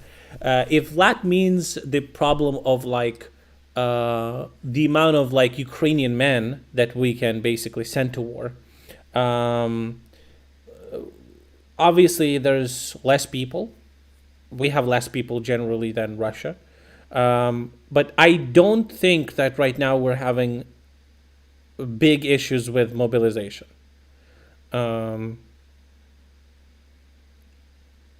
A huge major problem that was there is bureaucracy. And it seems like we're working really hard on those processes. They're still shitty, but some of them are getting improved. It's fucking crazy that it takes this long, but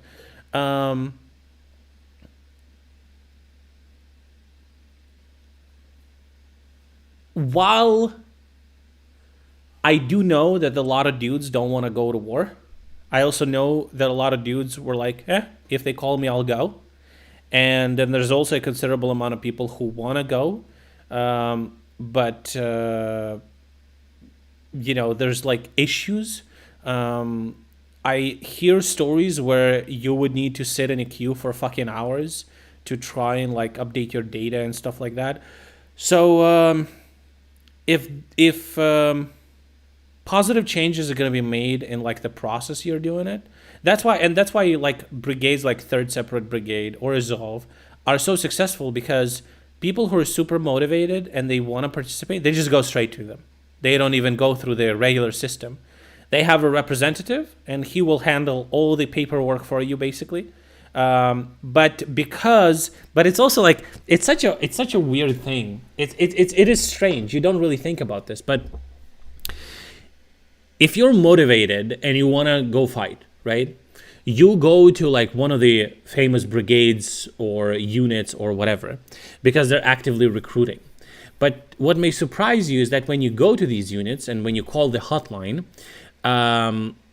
they will set up. So how the process works is you call a hotline, they pick up the phone, they ask you a couple of questions, right? And then they set up if you're a normal dude, if you don't drink, if you're not a druggie or whatever, they will set up an interview where you will have to show up, and then they do a interview like face to face, and then they deem if you're normal and shit. They explain to you the process, the procedure, what you need to sign. Then you sign the documents. They can give you up to 2 months of time to settle your things, and then you go for a training that lasts for around 2 months, and then you're like fighting.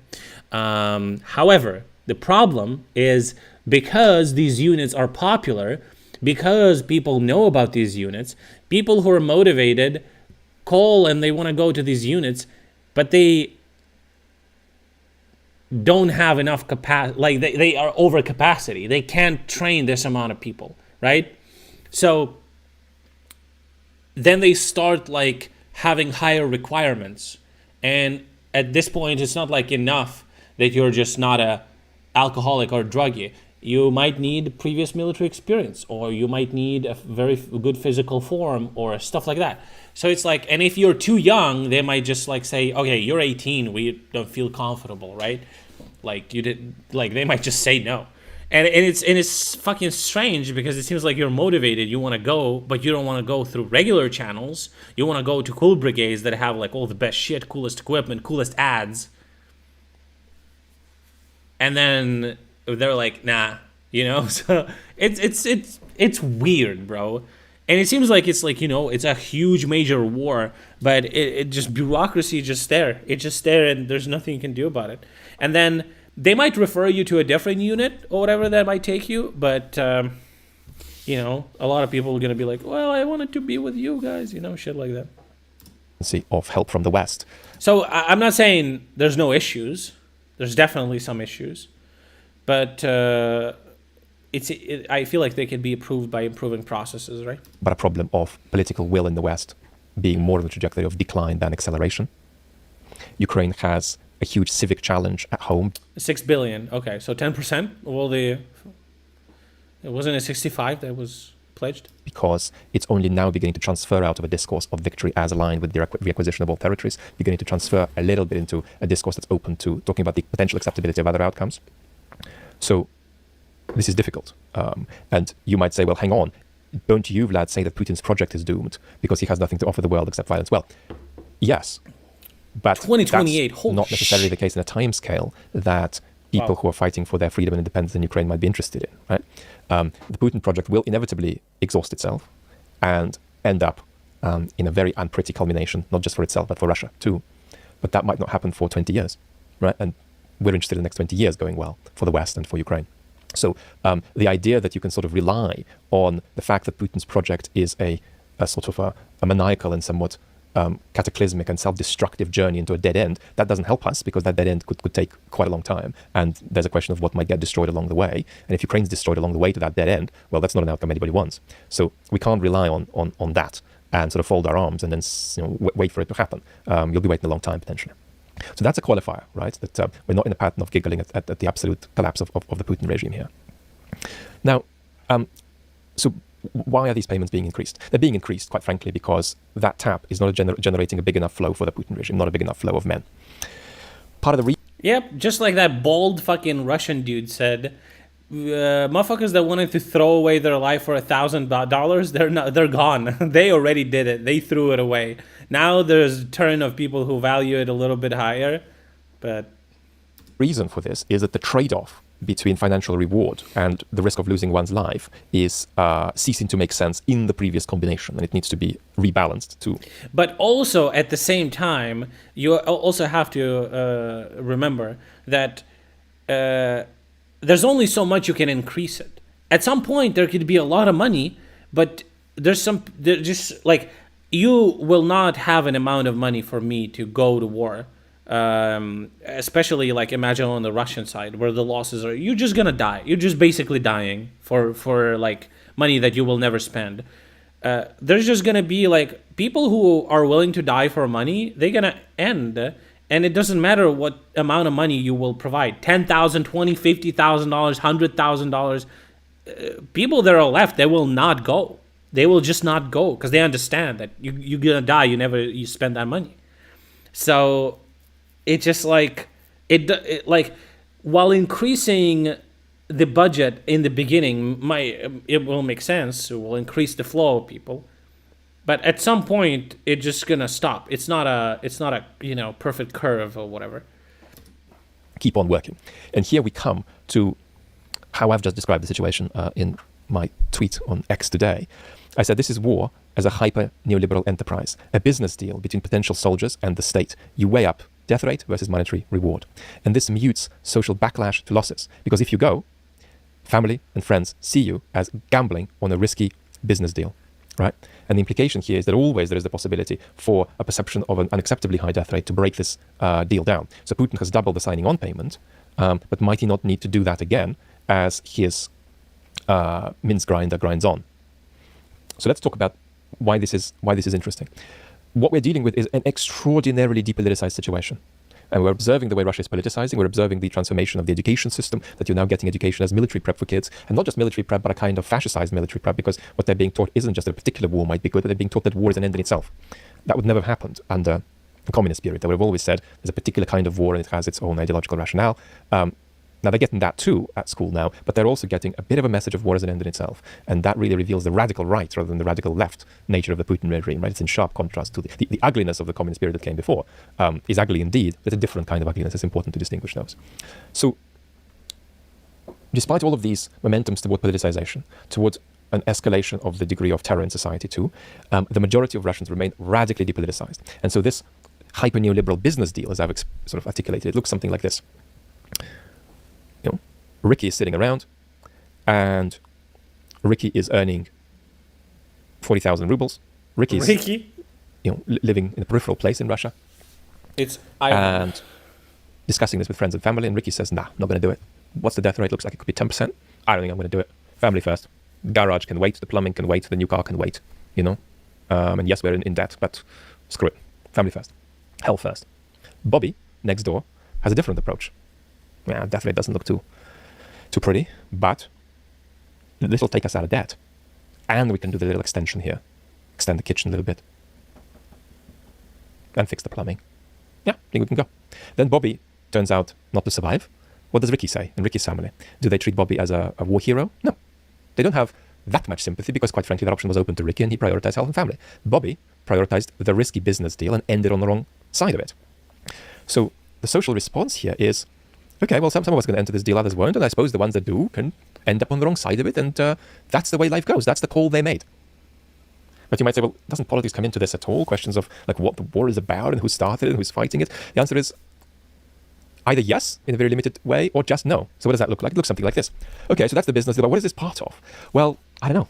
I mean, it does look like they have absolutely lost the plot in Ukraine. I don't know what they're doing. I think they've become probably infected by some kind of American imperialist bug. I mean, who knows what's going on, but I think something is going on there. They're clearly mentalists now. So maybe they're somehow really motivated to do like nasty things and do these wars. What are our guys doing there, our guys from the Kremlin? I don't know. I mean, could they be as mentalist as the Ukrainians supposedly are? I suppose they could be both of them, as good and as bad as each other. Now, please, this needs to be said for YouTube. I'm now channeling Russian village conversation. I'm not talking to you about what I think or what you should think. Ukraine is an innocent victim of imperially maniacal aggression, right? No questions about that. But we're just trying to think of how these conversations go. Yeah, I mean, I suppose it could be that they're as bad as the other side, that our side's as bad as the other side, but hopefully they have some good reasons to do what they're doing. I mean, they're not completely stupid there in the Kremlin, unless they are.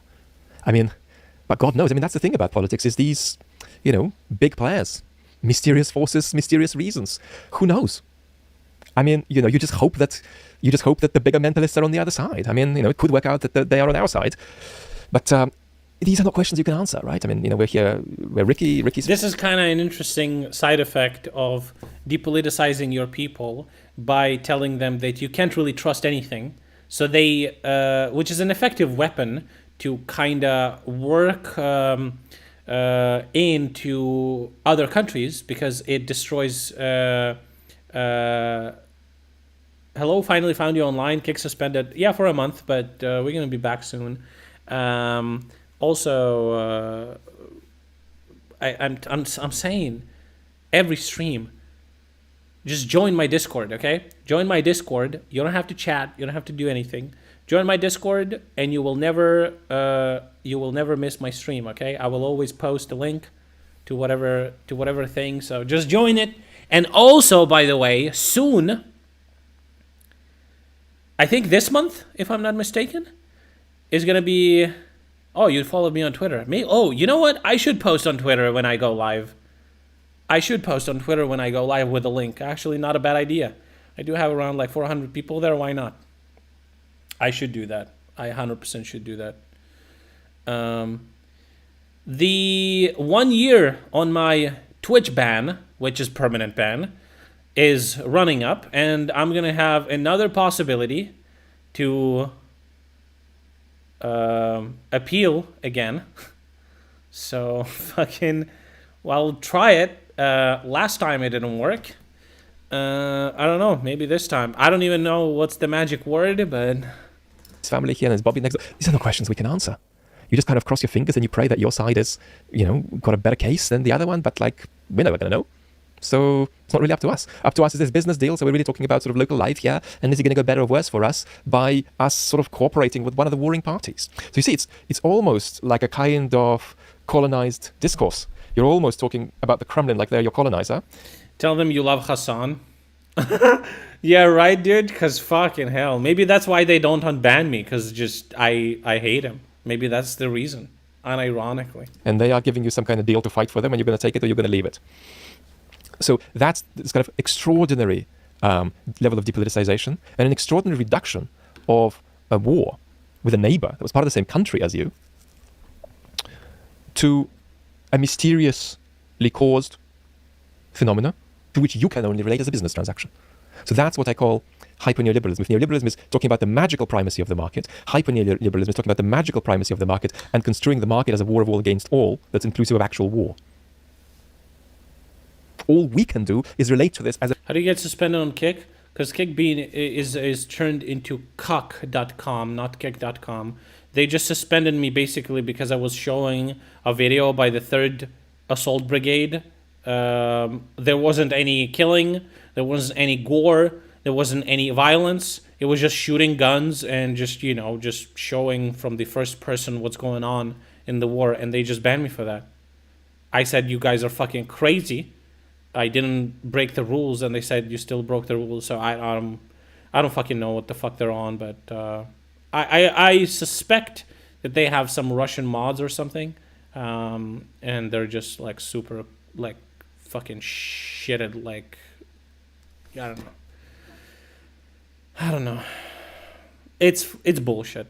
Like, it's just so crazy to me that people who have unironically like bad views on things, like they don't believe into women rights, they don't believe into you know, tolerance towards like minorities, they are pro fucking imperialist, whatever. Those people are fine on those platforms, and me, a person who has absolutely normal values, normal views and stuff like that, I might be a little bit, you know, inflammatory or some shit. But this, like, it's crazy to me. It is crazy to me that I'm getting banned for like wild bullshit. It's just like, holy fuck, unreal. If normies would see what the fuck is going on, like that's why YouTube is a normie platform, and that's why it's like normal. But like fucking Kick or Twitch, they're both like far removed. Oh my god, that video, holy shit, that video of Twitch employees in an office singing happy birthday to Hassan, that made me sick to my stomach. Unironically, it made me physically ill seeing that an office full of people that make decisions for the whole company are that fucking crazy. As a business deal offered to us, everything else is sort of opaque and causally unreachable. You know what? Content moderation is minimum wage job. Only fucking TARs do that. To some extent, I would have to agree with you. You know, thankfully, I have a job, and you know, I don't depend on the income from the stream. It is super nice when you people donate. That's fucking awesome. You support what I do, and that feels good. But ultimately, I have a salary, and I have a normie wagey job. You know, so. But yeah, it's yeah. You see how scary this extreme gets when you get to this extreme of opacity of institutions, right? I mean, we talk about Trump voters feeling opacity of institutions. These Russian folks, Ricky and Bobby. You know what I'm gonna do when I'm gonna when I'm going to appeal? I'm gonna say I'm a fucking leftist or some shit. I'm gonna say, guys, I'm a streamer from Ukraine. You know, I did stream some political content. Holy shit. I'm a streamer from Ukraine. I'm a leftist streamer from Ukraine. I stream political content, and I got into like a, you know, situation where I went a little bit too far, but I realized my mistake. You know, I want to promote good values on the platform. You know, support women rights, support, you know, support the freedom of marginalized peoples, you know.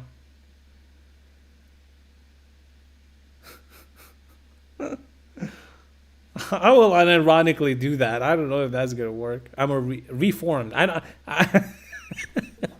Be in the village, feel that opacity 10x. right? I mean, this is sort of really dealing with unknowable brain block forces you can't know. And so you sort of relate to them in terms of a kind of skepticism, epistemic skepticism about it all, that allows you to epistemically legislate only on stuff in your village and stuff in your family's affairs. Everything else is sort of out there, and it's even possible that the enemy is got a more valid case than your side, but you just pray. Stop BS. I mean, I'm not really like a leftist, but I'm not. Those are not really like. I'm not against those views. I may not be like an activist for gay rights, but I think that like gay people should have rights, women should have rights, trans people should have rights. I'm not against any of the marginalized groups. I'm not against them. I'm not like a active, promoter or proponent or anything, but I'm not against it, you know? That's not true, and even if that were the case, it's not clear how you'd ever know it. So that's sort of my picture of the sort of cartoonish anthropology, if you like, that's behind this business transaction that Putin is trying to rejig now to increase the flow in the taplots of left operation. That's quick. He ends so quickly every time. I am pro, I'm pro freedom, okay? I am pro self-determination. I am pro, I'm pro those things, okay? That's what I'm pro.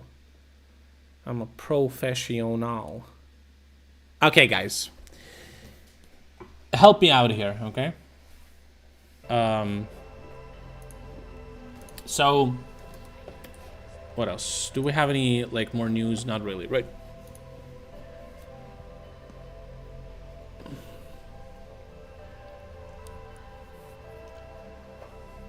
Oh, what the hell? Putin personally meets the killer on the red carpet. Killer Vadim Krasikov, sentenced in Germany to life imprisonment for the murder of a former Chechen commander in the center of Berlin, became one of the key figures in the recent prisoner exchange. All Russia in one video. Shut the fuck up.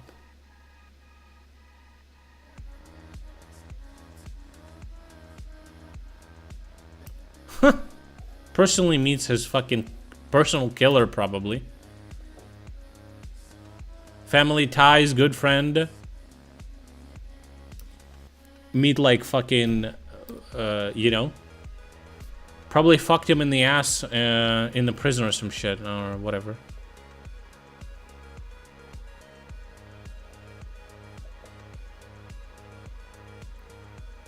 Who is this fucking cunt?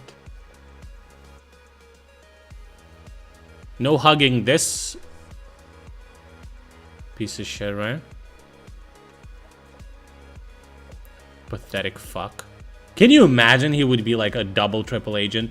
Just fucking pulls out a fucking knife, fucking stabs him in the neck. God damn. And it's like Mossad was behind it. It's all about Jews.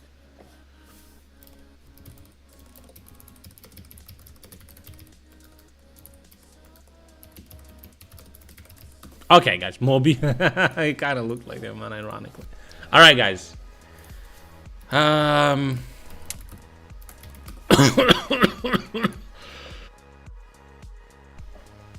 That's why I dislike this exchange. It doesn't matter. It's Russian. It's trading normal people for fucking Russians. Okay, it's always a good exchange, and the West always wins. The West always wins. Okay, guys. We need to find a car no more than 15 grand. That is the maximum amount of money.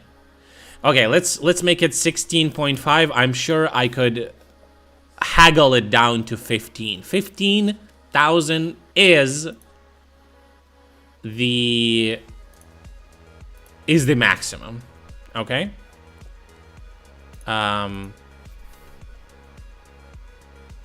So let's find a car. Okay, so second one down. Yeah, awesome. So we're not getting an electric car. Electric car that is used that is like 10 years old or some bullshit is not gonna be good. The batteries, you can't know what kind of state the battery is in. So we're not doing electric. We're not doing electric at all, okay?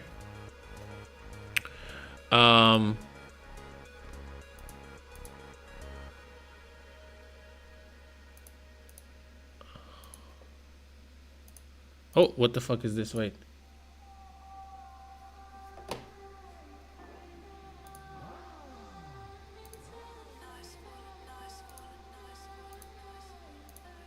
I don't know. Fuck. I need to. Dude, I need to. These filters are so bad. Okay, removed. They had a German guy produce a video where he begs for a pardon by the Belarusian government. Now Germany gave Russia its agents back. It doesn't matter. These agents can't do shit, okay? Don't overestimate them either. You want your citizens back. It's good that your countries care about your citizens. That's important. Russia doesn't care about citizens. Russia cares about Kremlin hired killers. Fuck them. You care about citizens. Normal, good people, you know? Be happy that your government was able to exchange them. Alright. Okay, so we're looking only for cars that are automatic transmission, okay? I am not getting a fucking manual car. Don't even fucking at me, okay? And we're not getting an electric car. I don't know how to exclude something, so I'm just gonna select everything except electric. We're not getting any fucking Cherries or other fucking bullshit Chinese cars, okay? Also, I've heard that it's better not to get cars that have too many kilometers on them. So, I don't know what's the... I've heard like 100,000 is like a good amount, but I'm sure it depends on the car. How many miles it has, or like how many kilometers it has. Okay. Ooh, we can remove China and Russia. We can. Fuck them. Good. Good. Alright. Kilometers will be faked. Not necessarily, but you can't know, so that's technically true. Alright. Let's take a look at what do we have. Let's sort by from cheapest to more expensive. What the fuck is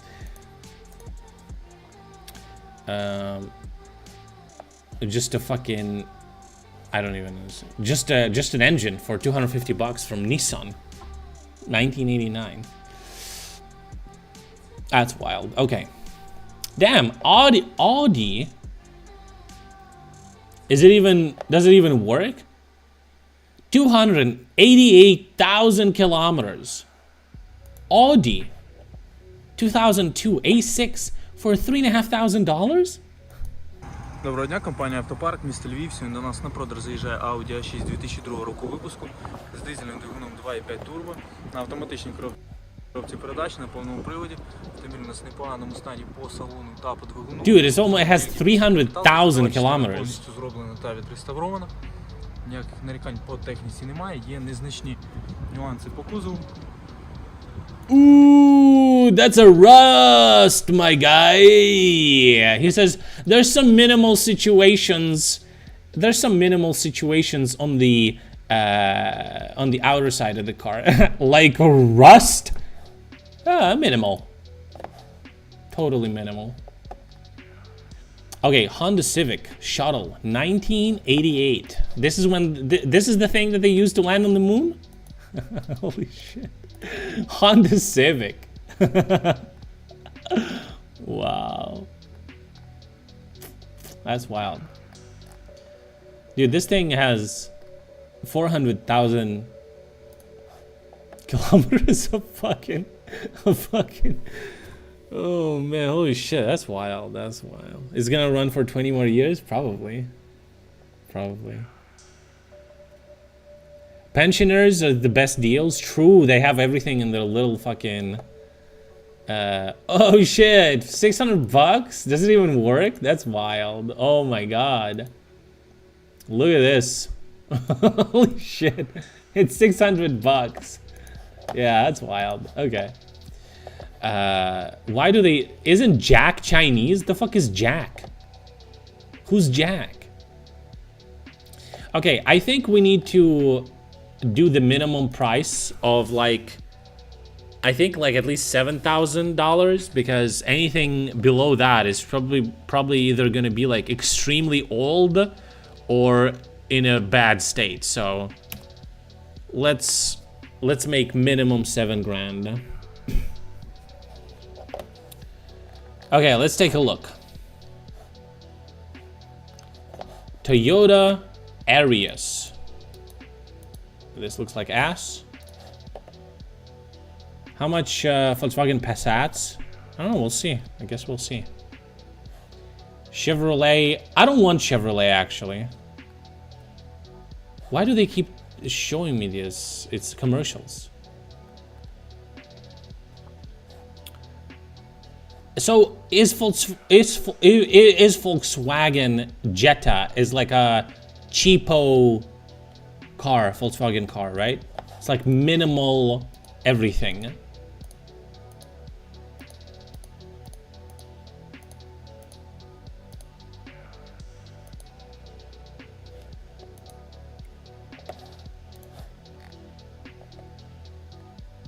There's a lot of these cars everywhere. I see them everywhere. 7 grand, 2010. Jetta is just a Golf, but in a sedan body, right? Jetta is an okay car because there's a delay. If you're gonna say if some car is okay or not okay, make sure to put the name or at least the car manufacturer, because no French car. Okay. Old Mercedes, old BMW, Series 1. Doesn't look that ugly, actually. 2006. It's fucking crazy, this car is almost 20 years old. That's wild. Volkswagen Golf is nice. I'm not getting a hatchback, by the way. I don't really like them, and I don't want to get one. I see these cars. Hyundai Accent. This is actually... Is this a bad car? I don't get any base model. I don't understand what a base model is. Like, where do I see that? How do I check? Oh, this one says base. Oh, shit. Base. Ah. How do I choose that? Base model is harder to sell. My mom has one of those. What, BMWs?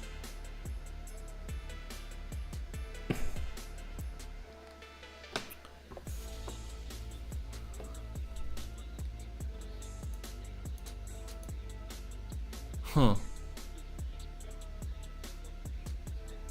No base models. Let me just duplicate this tab and see there's an extra search.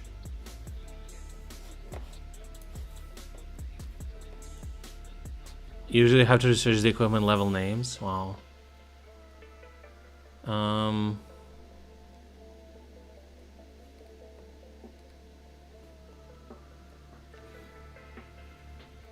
Is there an English version of this website so that you guys will understand? Nope. There's a Russian version. Fucking Christ. The Hyundai? Yeah, Hyundai. I've heard Hyundai is like super reliable, cheap to maintain. Pretty good cars actually.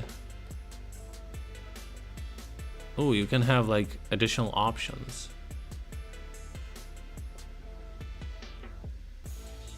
They're usually ugly as fuck. I mean, this car is not that ugly. When a lot of the cars actually, when they're like clean,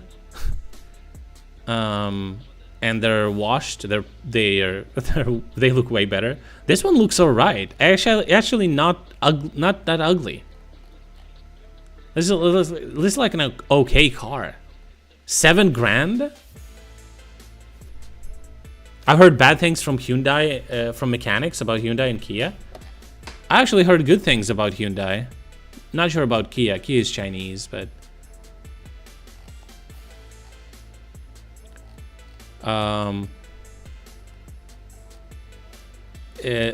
does he have like some things on top of the seats, or this is just how they look? Why they look so fucking scuffed? Did he put some shit on top?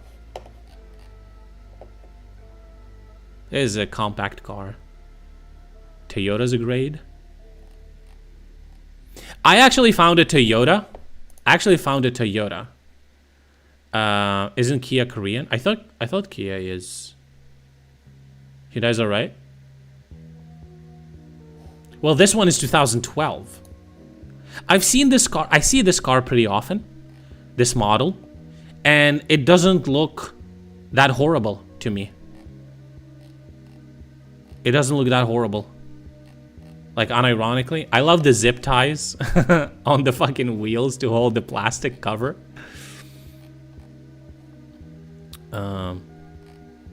And it's only 7 grand. That's actually wild. 100,000 kilometer range.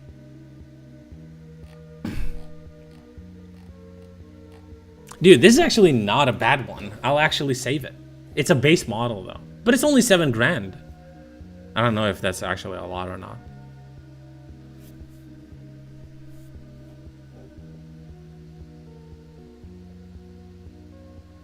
This guy bought this car 8 months ago. What happened? Why is he selling?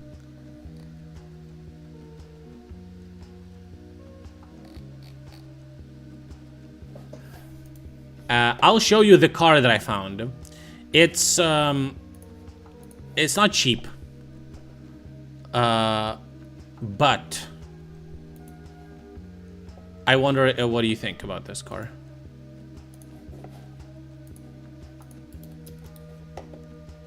So it's 16.5, but I bet I could get it down to 15. It's Toyota Corolla 2019 or like 2020, whatever. And I've heard that Toyotas are good and they're reliable. And this one looks decent. And it's, you know, new, so it has like newer features and shit. Still zip ties on the fucking, what's up with the zip ties? The insides are good, you know. Has a screen too. Seems like a nice car.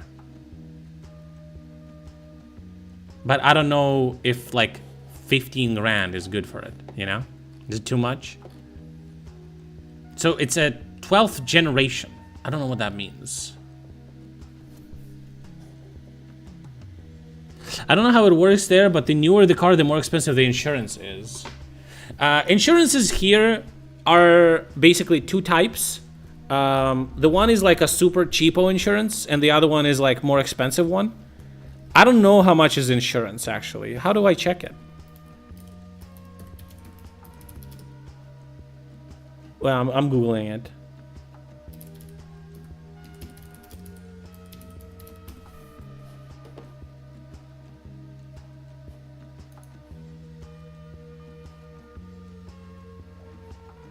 Okay. So this 1.6 liters and it's 2019. It's a calculator, I guess. So it can start from like $40 a month.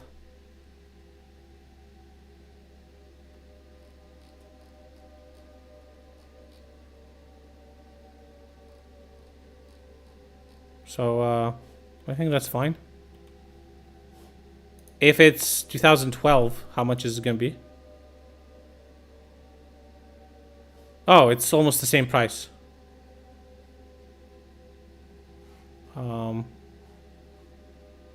Okay. Well, it's kind of the same. I don't know. I don't really think about it. Insurance shouldn't be that expensive here. People don't like insurances in Ukraine, so I don't expect it's gonna be like a very big. Anyway, I like this car. It looks good. It looks good. It has all the features and shit.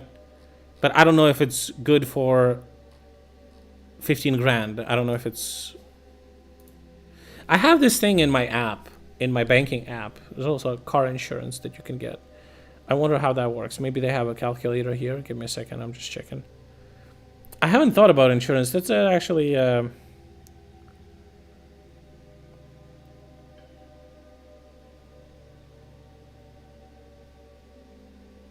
Oh, because it's... the coverage is...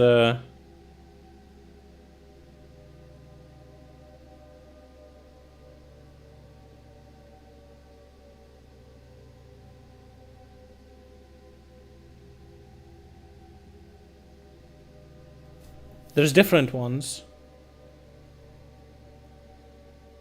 Oh, I need to put I need to put the car number, whatever. No, I will not travel long distances. It's gonna be over inside the city, and I'm not probably gonna be driving that much even.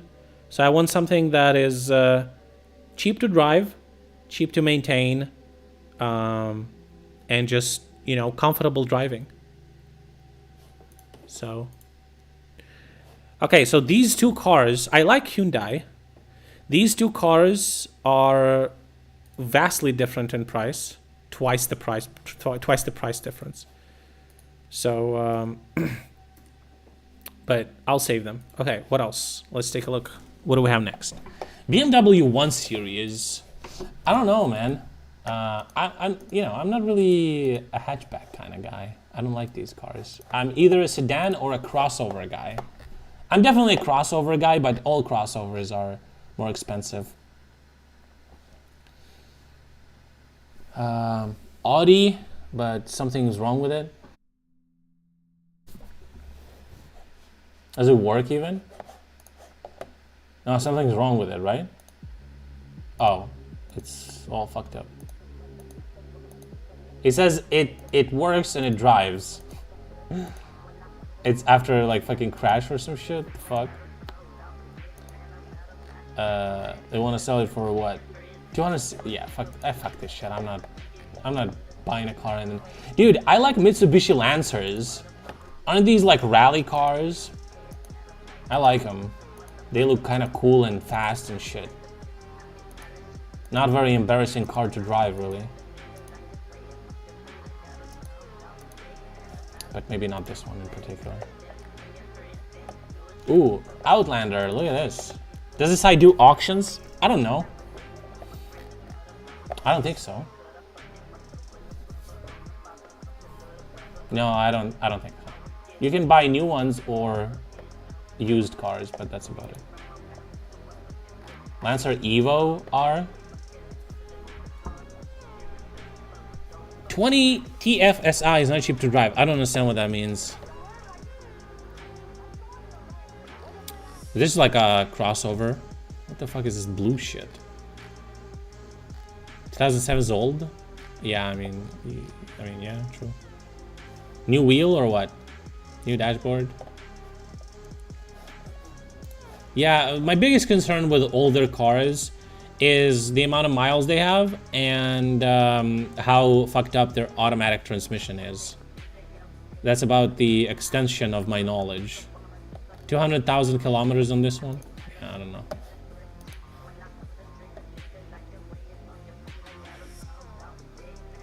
My truck is 2007. Yo, look at this Scooby-Doo van, guys. Look at the wheels, holy shit.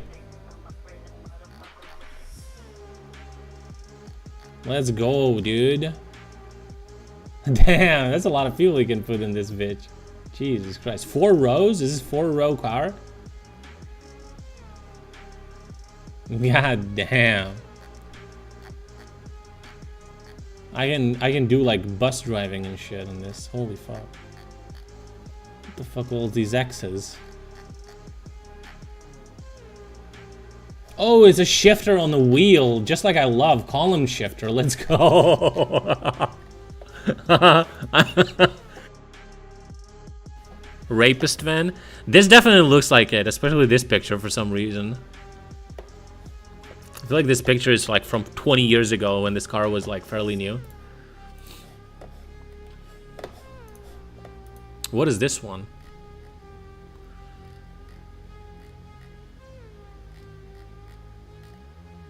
Step away. I always read it as step away.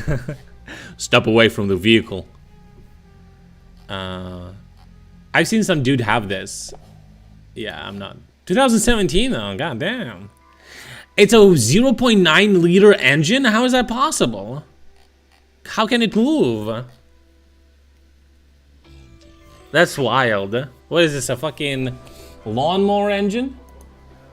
Renault is ass. Is it really? I see a lot of those, actually. Chrysler Crossfire. Chrysler. Jesus Chrysler.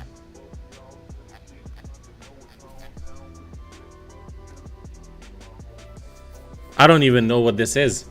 This some American car? What the fuck is this? This my trunk? Fuck out of here, dude. This looks ass. I mean, this doesn't look ass, actually. This looks pretty interesting car, but like, what the fuck is this even? This is a gangbanger car, right?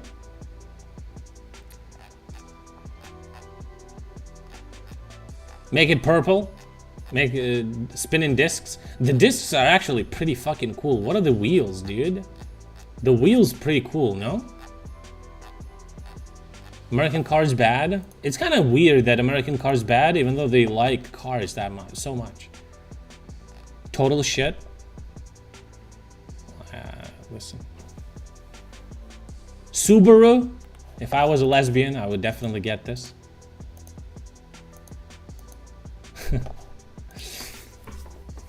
Where are the zip ties? No zip ties, by the way. Is that active aero? I don't know. What does that mean? 3.2 liter engine. Holy shit, dude. What the fuck? You're gonna pay... driving for 2 months, you're gonna pay the same amount of money for the fucking... as the fucking car itself.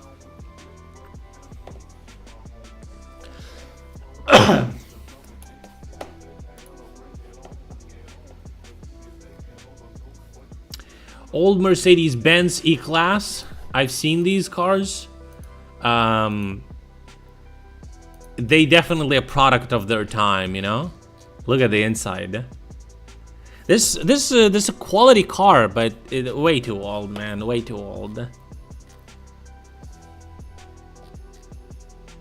Fucking plastic wood. 2.1 diesel engine. Not cheap to drive or maintain. The Mercedes.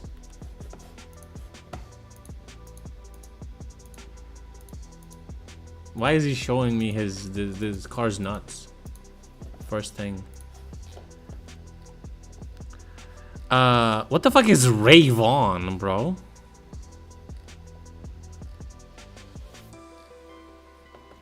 Ford. Is Ford bad? I see a lot of Fords.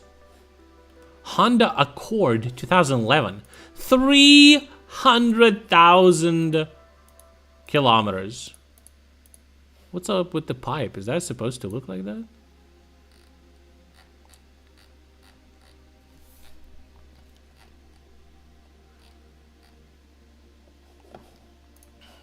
(2011) 300,000 kilometers.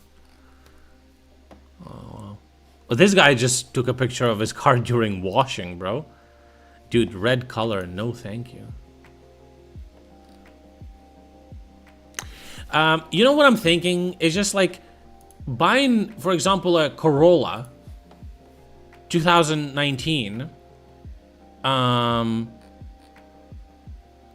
It's probably not gonna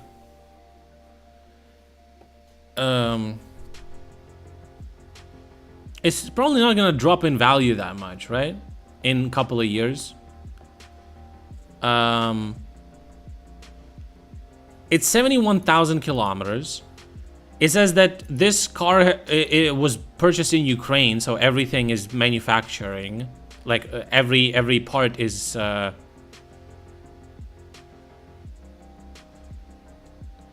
you want to be able to use it on winter with little snow or ice? Yeah, probably. That meant limit your options. In what way?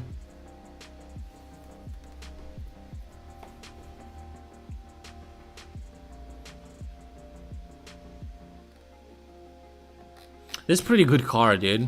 I don't know, I like it.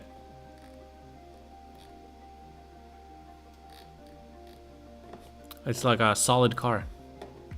Here's the thing, I'm getting a car that I'm probably gonna change in a couple of years, I feel like. Because after I'm gonna move to Odessa, I'm planning to sell this apartment, so I'll probably maybe come up with something else. Forward drives are gonna give you a really bad time in ice.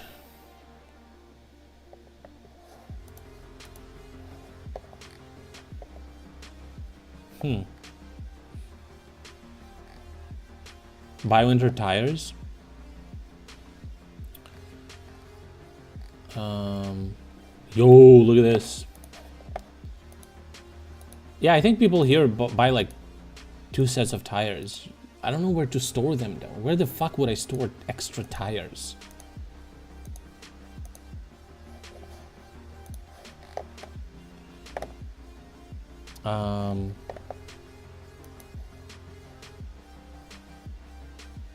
Winter tires are not magic. Yo, what the fuck is this?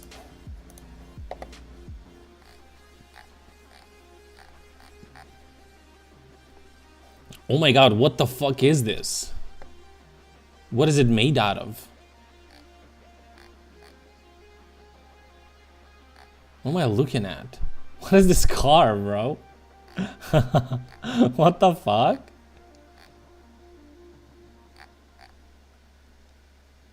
Holy shit, look at the wheels. Bruh. It's a Mitsubishi Eclipse 2000. $7,000. 3-liter engine. Gasoline engine.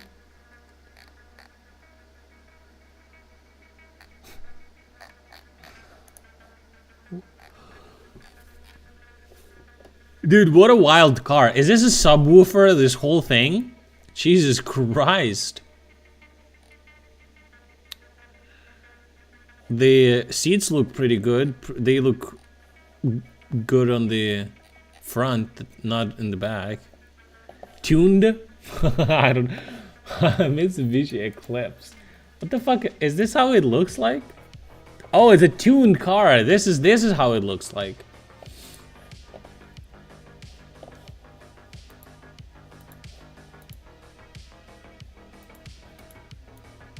That's wild. That's wild, bro.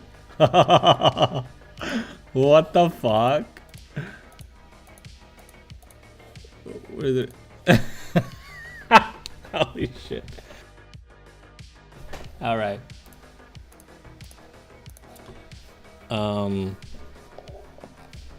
Okay, what else? What the fuck? Bro. Samsung? You can get a Samsung car? What the fuck? I didn't know that's a thing. You can get a Samsung car. Bro, I'm gonna buy a Samsung car and I'm gonna get a Hyundai cooktop. Cause I found like a Hyundai cooktop for like 200 bucks. A Samsung car.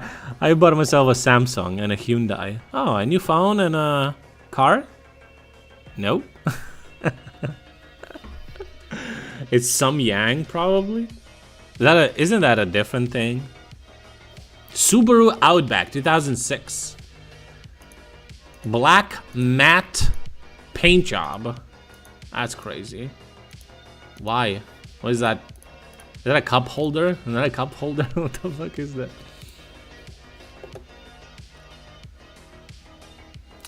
Ford Focus, that's classic. Hyundai Sonata, 2008.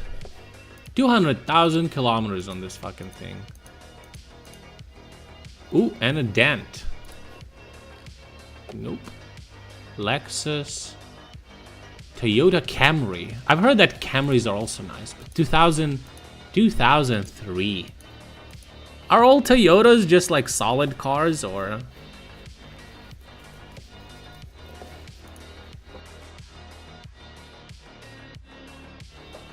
Are these cars shitty? These B-class Mercedes? Toyotas are solid. Okay. You need Dacia Sandero? No, thank you. I think I know what you're talking about. These are like mom cars. I don't really want a mom car. I'm okay with like a boomer car, but I'm not okay with a mom car. Mom car. Are you a mom car? Jesus, I've seen a car like this today. Holy shit. I bet it's easy to park this.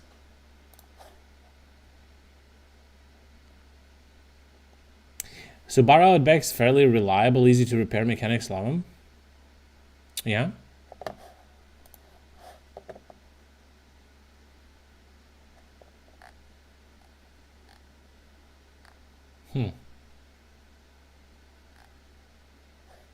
What the fuck is this? Smart Roadster. Oh my god. This looks embarrassing to drive, bro. This actually looks embarrassing to drive.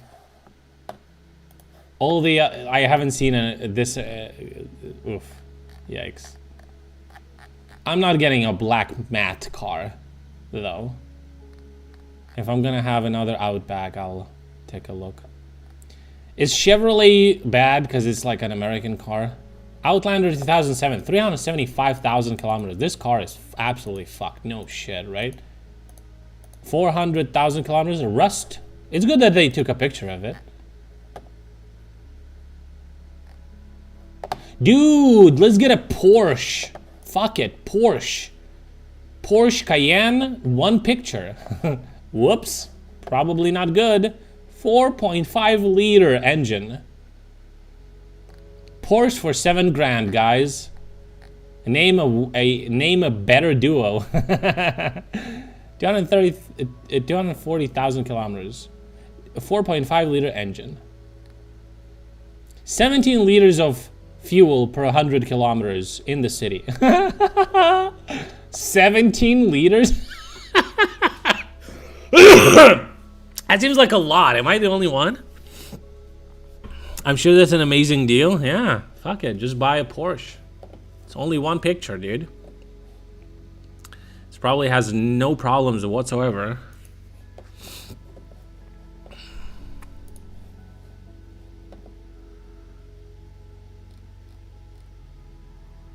Dude, you know what? It's the same cars over and over again. Let's sort them by the most expensive. The most expensive cars, the upper limit is 16.5 thousand because this is what the Corolla is. By the way, how much is this one says? Oh, it doesn't say how much it uses over in the city. This is the upper limit, and it's only if the person is ready to drop it to 15,000. So, so let's take a look what 16.5 grand cars we have. Mercedes-Benz E-Class 2014. That's a good-looking car. It's not a bad-looking car. See ya, buddy. Let's make it bigger a little bit. Volkswagen Caddy Infinity.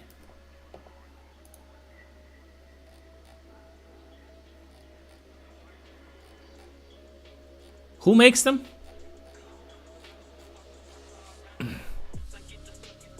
Ooh, look, they cleaned it before selling.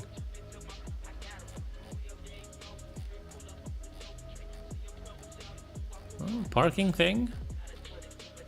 What the hell is this? Why do they show it? Ooh, look, I have the original case that you could probably get for $10 on AliExpress.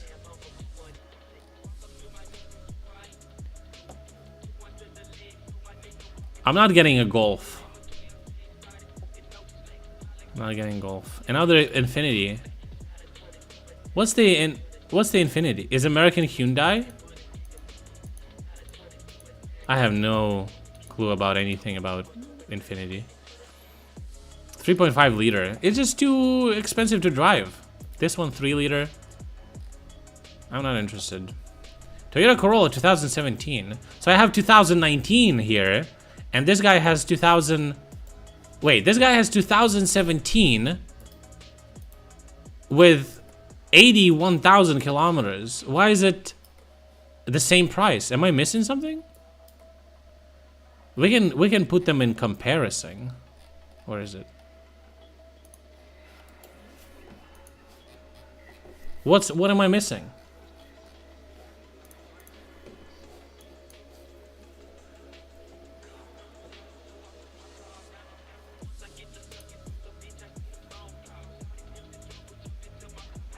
Oh, this one, by the way, it says gas/gasoline. What does that mean?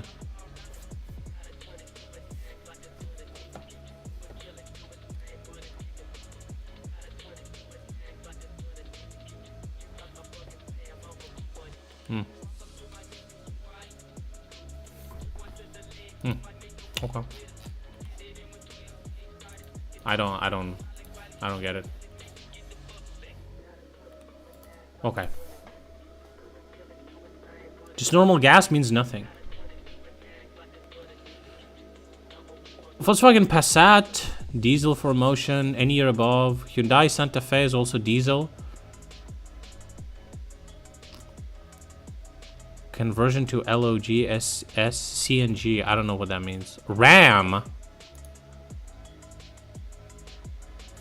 Odessa is a terrible, sad city with only 2 sunny months per year. What?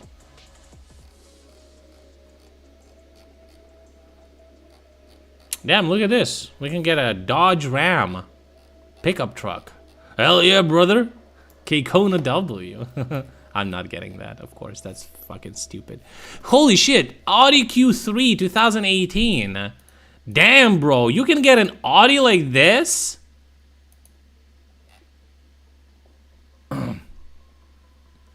It's from USA.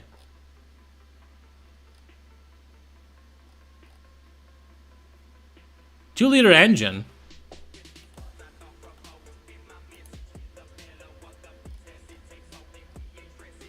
Big mistake?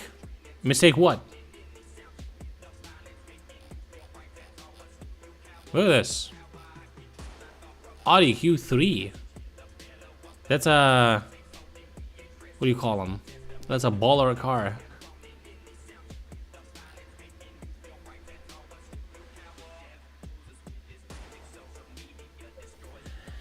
You can use compressed gas for 3/4 of the fuel price. I drive Q3. About Odessa, just my emotions. My friend lives in Odessa, he likes it a lot. And yeah, fuck it. You won't get a good Q3 for that price? Yeah, there's probably something wrong with it, but...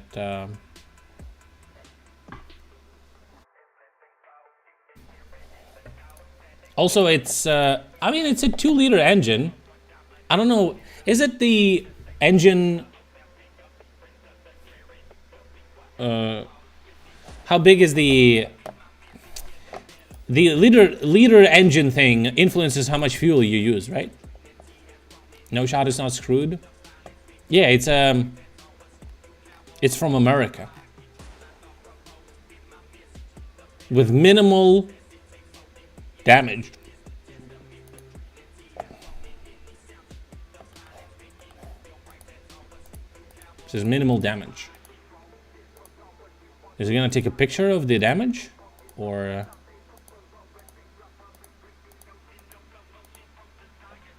This looks normal. I don't know. How many people put it in the 25 people put it in the saved. A liter. Engine displacement has some influence on consumption, but a 2-liter Polo will obviously use less than a Range Rover because there's less shit to fucking carry, right? With it. Mitsubishi Outlanders. Are they good?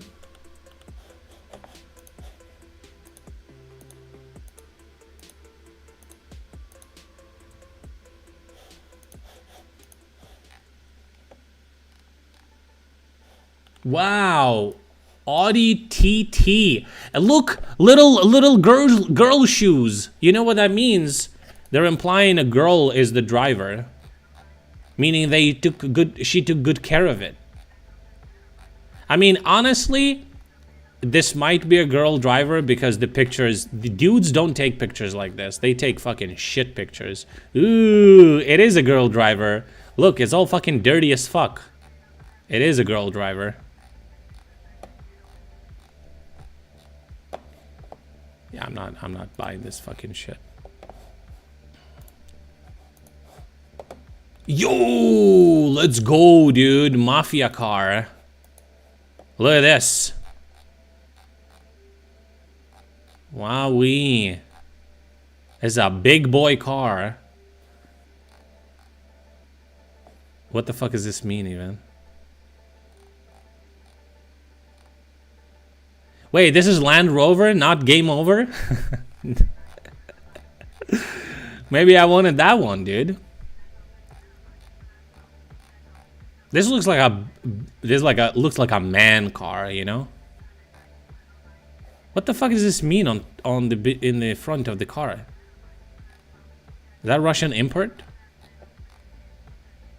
I don't know. What the fuck? I have a calculator here? What's going on? Big Coca car, yeah. Wow, Harman Kardon speakers. That totally... Whoa, screens in the seats. Whoa. Oh shit, look at this. Drapes.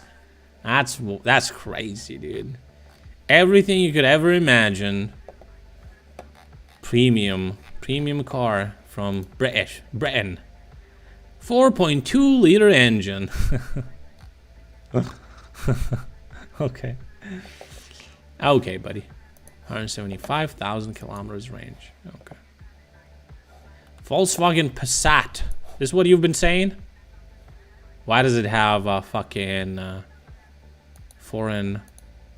Oh, this is what are they called? This is one of those fucking long cars. I don't like these. They look fucking ass. It's 1.97. 1.97 diesel. I just don't like this like type of car. Station wagons, yeah. I don't like them.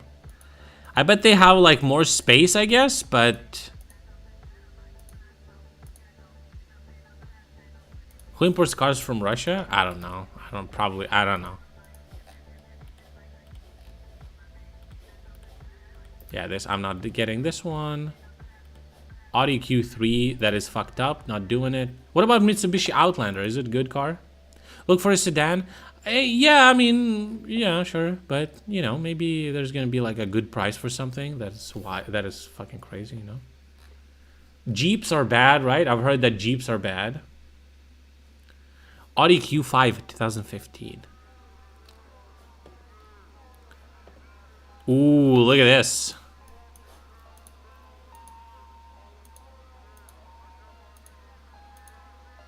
I've heard that on BMWs you don't have to use blinkers, right? That has a white interior. Nope. That's a mistake. Why would you even buy something like that?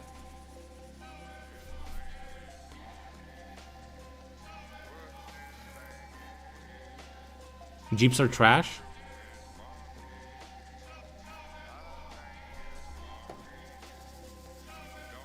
Yeah, I've heard that Jeeps are trash. That's what I've heard. Yeah. Audi Q5.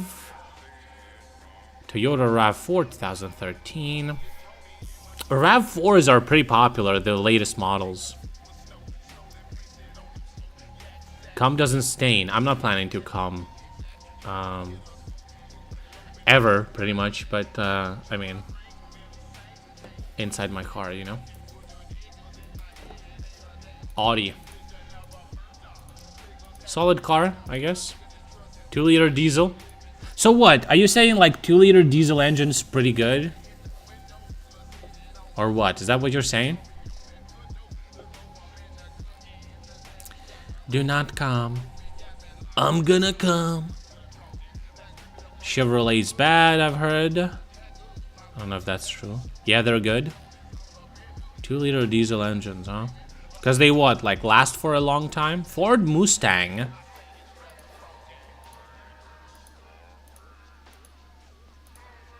I've seen these cars, a couple of them, in my city. And I did tell people that they're not that expensive, and they are not.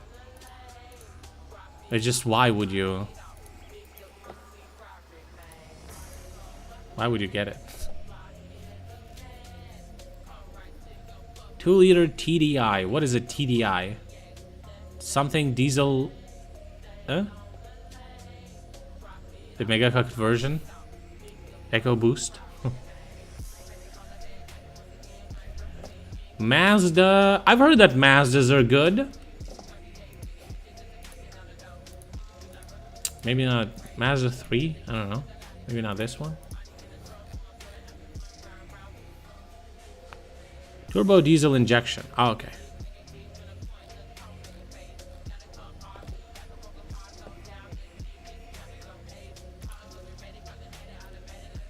Ooh, what the fuck is this? What the fuck is this, bro? Is this modded or Skoda? What's up with the wheels?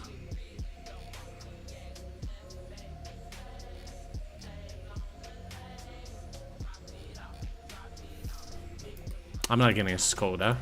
I'm sorry, I'm not getting it. I'm not doing that. What the fuck is a seat? What is this? What is this? What is this? Seat? What is this car?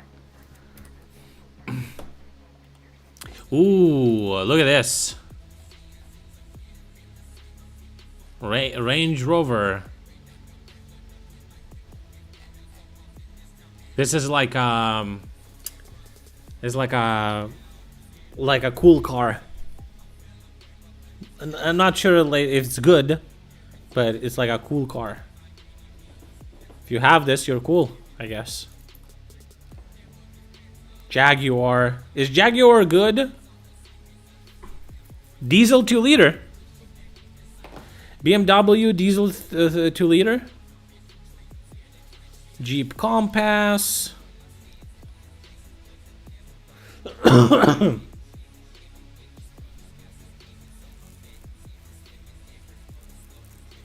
Skoda's RS are notorious in Germany? Oh, really? Interesting. Volvo.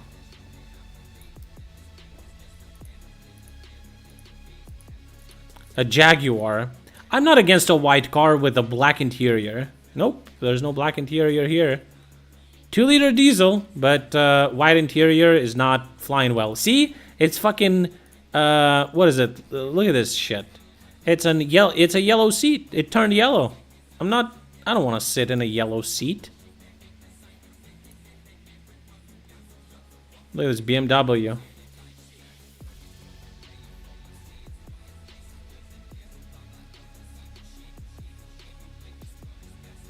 Jaguar will destroy your wallet. How can you kill something that's already dead? Buying a car right now is gonna destroy my wallet, my dude. I don't know why I'm doing it, because I'm a fucking moron. By the way, I don't have a garage to put the car in, so I need to consider that it's not gonna be in the garage, you know? BMW is good.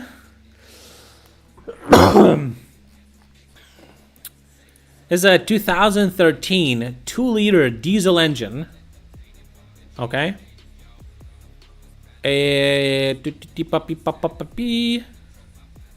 has... It's a base, I guess. It's a base model? I don't know.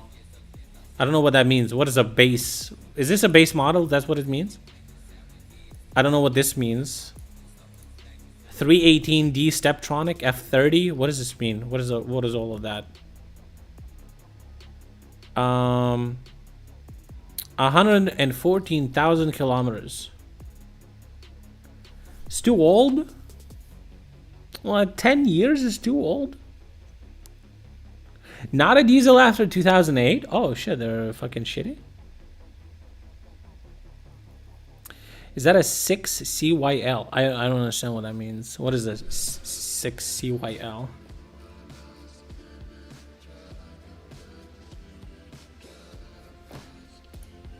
Okay, what does the guy say? What does this guy say? Why can't I fucking... Official car without accidents. Native mileage 6,000 kilometers ago. There was a complete replacement of the chassis, as well as cleaning the intake with ultrasound. You don't need to do anything. Just sit down and drive. Easy. Steering wheel, body kit, custom exhaust system.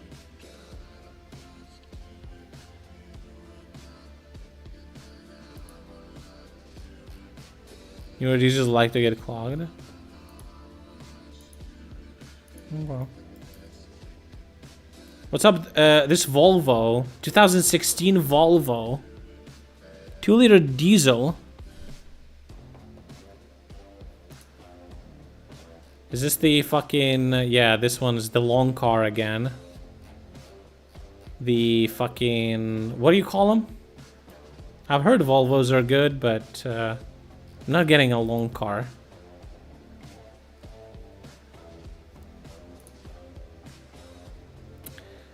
This looks like ass. Touareg 2010. 3-liter diesel. It's a great car. Well, I'm not getting like a long car. Station wagons. Yeah, I'm not getting a station wagon, okay?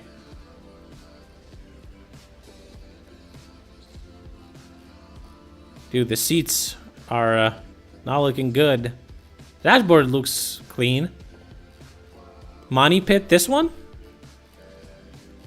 Probably that's why he wants to sell it. This is what happens to leather seats, or is this just fall leather, fake leather? It's just fucking cracks and shit everywhere. It's a lot of diesel. I mean, it's a 3-liter diesel engine. Okay, fuck it. Cherry Tiggo, fuck off. Samsung again. What's that Samsung sound? Do do do do do. Is the car gonna do the same?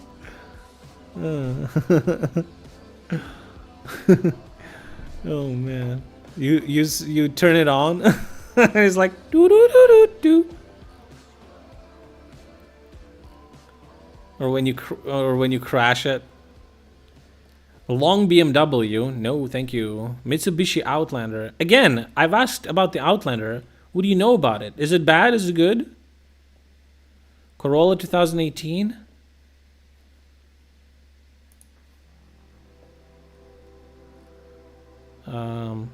Fiat Panda. Audi A4 all-road 2013. 2.0 TFSI. What does TFSI mean? TSI versus TFSI. Turbocharged fuel stratified injection. Oh. Turbocharged petrol unit. Oh, okay. Gasoline turbo. Okay, got it. Not good? Okay, listen. I don't need a car to go fast. Gas guzzler. Yeah. I don't want a car that goes fast. I don't give a fuck. I really don't give a fuck. So let's take a look, okay? We can refine our search, okay? I'm okay with a sedan, and I'm okay with a crossover, okay? Can I state the engine or whatever? Okay, oh, this is what you can help me with. This is what you can help me with. You can help me with refining my search, because you guys know about it, right? So, first of all, I want to see... Okay, so it says, was it in a crash? The situation. So I can select never was in a crash, or it was in a crash, but it doesn't necessarily mean that the car isn't fixed. Does it really matter? I've heard that some people say that if the car was in a crash and it was fixed, there's no guarantee that original parts were used, and it means that the car is kind of like shitty, or like worse than, you know? It doesn't matter. Okay, so it doesn't matter.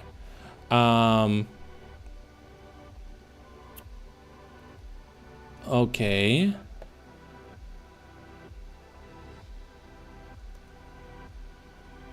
Okay, is it 4x4, front wheel drive, rear wheel drive? Does it matter really? It could also be that it was never reported as crashed.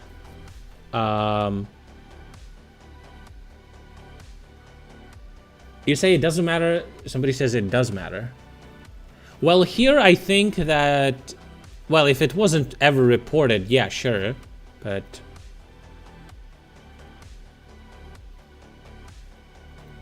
Well, this system shows me if the car was registered in a car crash by the VIN number, but obviously if somebody got in a crash but never reported it, but I don't know how that works. It does matter, but you could never truly verify it. I mean, people usually say here, but okay, whatever. Okay, so I got the fuel, everything except electric car, only automatic cars. Also, it says automatic, Typetronic, robot, and variator. What does this mean? Can you explain to me the difference of this? Is there any difference? Should I unselect something?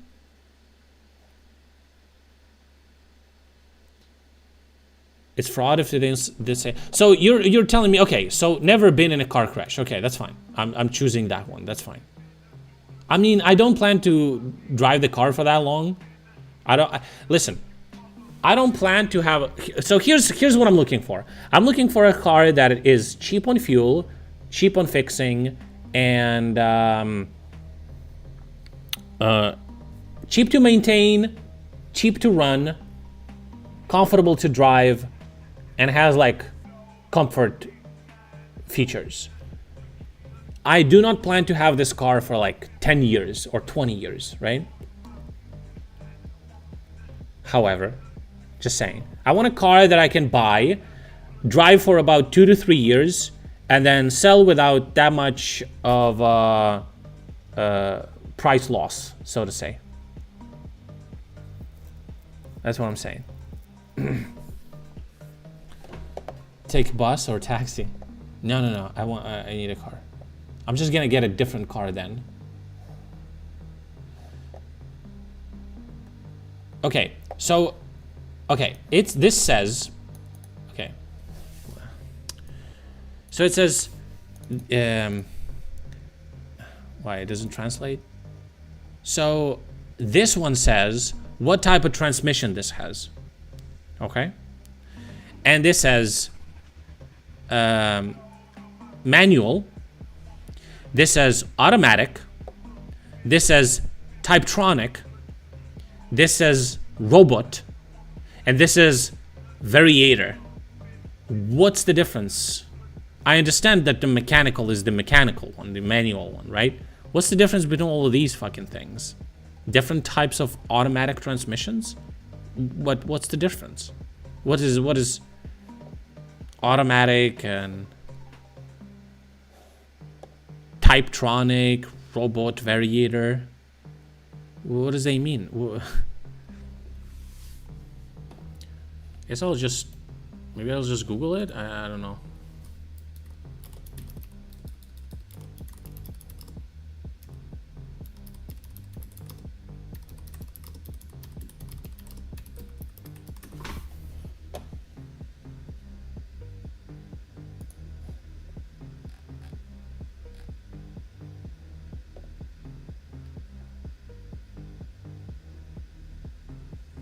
Oh. Oh, it's just the way it's constructed, I guess.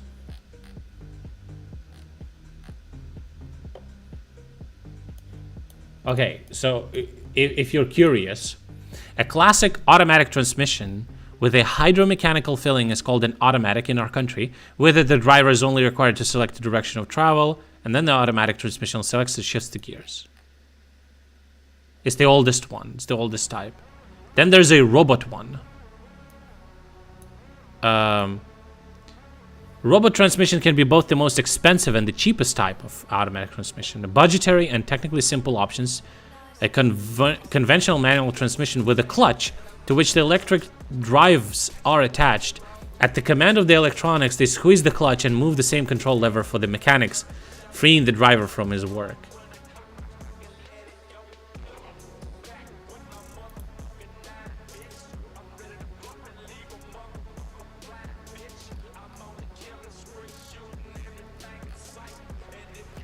Variators.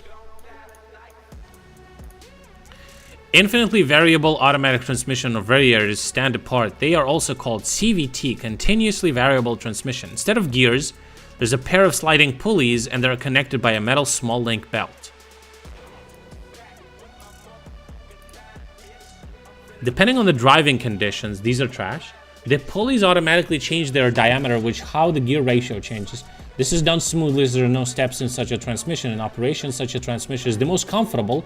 Only the unusual nature of the engine can be confusing, which, when accelerating, buzzes on the same note for a long time. The variator is usually cheaper than a classic hydromechanical automatic and pre-selective robot, and its fuel consumption is modest. These are trash. Okay. So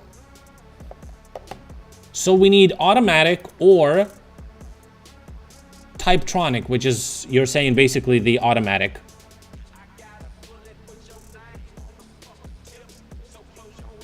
So we're not using robots that use electric clutch, and we're not using variators. Is that right? We're unselecting these.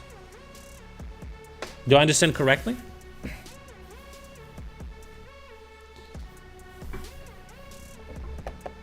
So, okay, the transmission, front wheel drive, rear wheel, all of it. DSG is the robot. Yeah, it is DSG.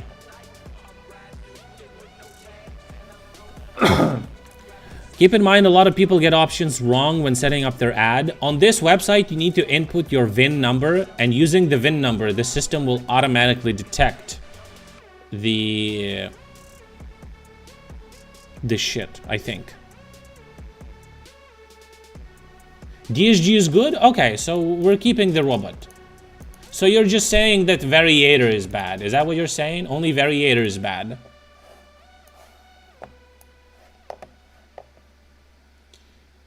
Okay, I don't care if it's like front, rear, or anything. Okay, ecological standard, I don't give a fuck.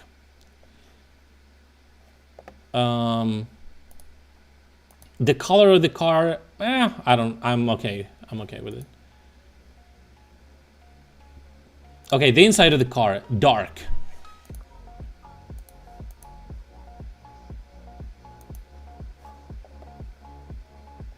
Okay, everything else, don't care. Oh my god, holy fucking shit. That's a lot of, wow, that's a lot of different fucking things. Parktronic, I'm okay without it. Okay, that's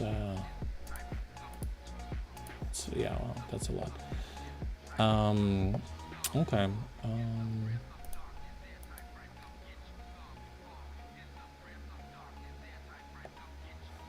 Maybe avoid four-wheel drive unless you need it. Yeah, I don't care about four-wheel drive, that's for sure.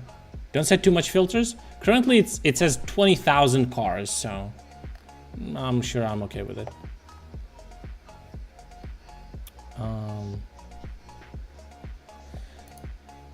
So hydro or electro wheel helper, or whatever the fuck it's called.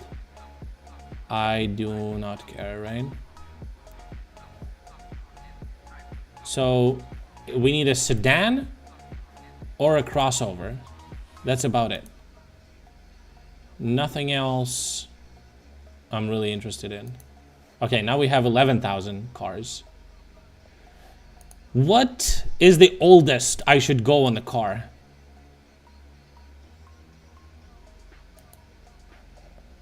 No AWD is based. What is AWD?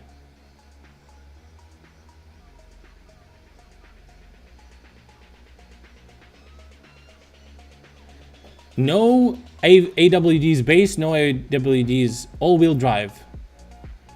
No, but he agrees with you. He says that all-wheel drive is useless.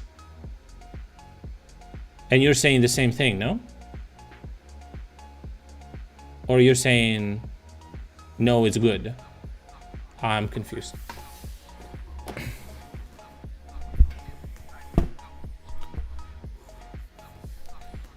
Destiny, I think Destiny said that all-wheel drive is cool, but I don't... Is it gonna be more expensive? Guys, the fucking delay is fucking killing me, bro.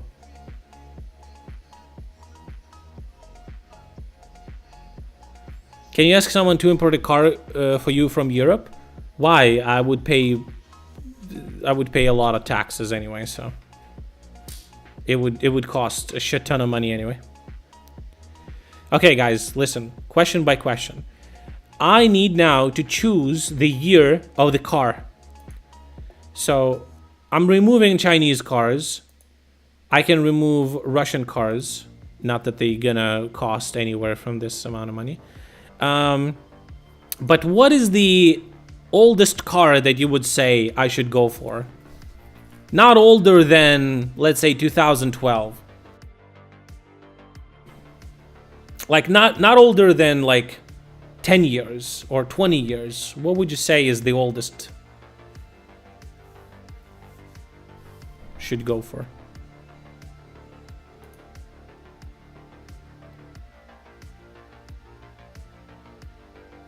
I'd go personally to 1995. I don't know, bro. I feel like I want a car that hasn't been used for 30 years, you know? 2016 and up? 2004? Let's do 2014. 6,000 cars now. Still way too many. Okay.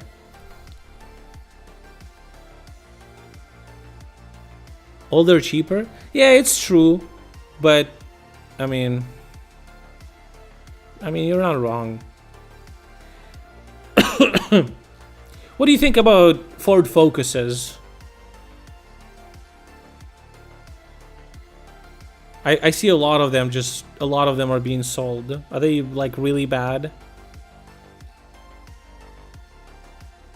Should we just select, like, a specific brand? I could select specific brands. You have one? You have a Ford Focus? Didn't you have a Volkswagen? Okay, let's choose cars, right? Let's choose Honda, right? Then let's choose Hyundai. I like Hyundais, right? Then let's choose Toyota, right? All fucking Asian cars, by the way. Then let's choose what else can we choose? It's fucking weird that you can't just, like, select multiple.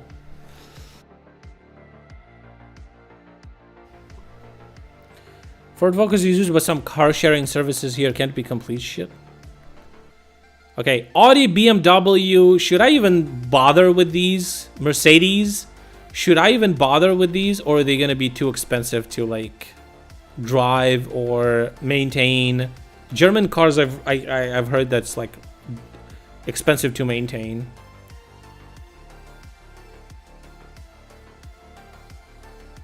Skoda? I don't want Skoda, dude. I don't know. I just don't want it. Suzuki? Really? Okay. Audi. BMW. What else? Volkswagen. What else? No BMW or Audi? Because they're what? Too expensive, yeah? Okay, Volkswagen. Why Suzuki? What do they have? Somebody says that Peugeot is shit. French cars shit. Somebody says that. Okay, Honda. Dude, what the fuck does it delete? Is the delete button on the bottom? What the fuck are you tripping? Honda, Toyota. Fuck me. Volkswagen. What else was there? Honda, Toyota. Oh, Hyundai. Okay.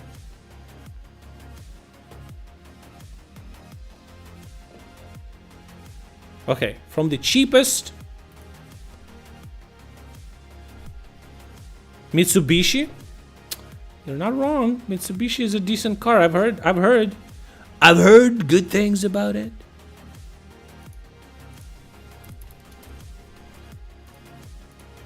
They make AC units. Okay. Oh. What should I choose as the fuel type? So I can choose diesel. I can choose gas, but I think the natural gas. I think these are mods. I'm not sure I want to drive a gas modded car. What if that shit fucking explodes? I don't know. I feel like that's fucking yikes, no? I don't feel comfortable. So I see hybrid here. Hybrid is fine. Hybrid is the default factory shit, right? Gas is 2, diesel is 2. I don't want the gas shit. Gas is fucking scary. They don't what? They don't explode? I've seen the opposite. Gas, not gasoline, is very popular here, and it's dog shit. I know that, okay, if I understand correctly, what natural gas cars, how they work is that people buy a regular car, which is a gasoline or diesel car, and then they mod it to use natural gas because it's cheaper, but it's always a mod.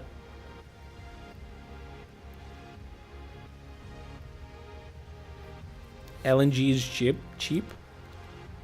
Check British MG. Oh, that's what it is? It's a British car, MG? I've seen it. I don't like them. Okay, what about the engine?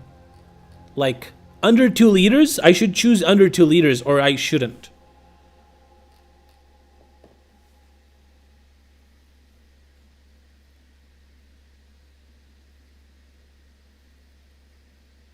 In Bangkok, there's too many. Bangkok is such a dirty fucking city. I've lived there for a couple of months. Holy shit, it's impossible to breathe. Toyota Corolla, 2008.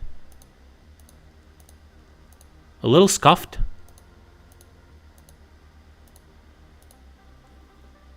7 grand?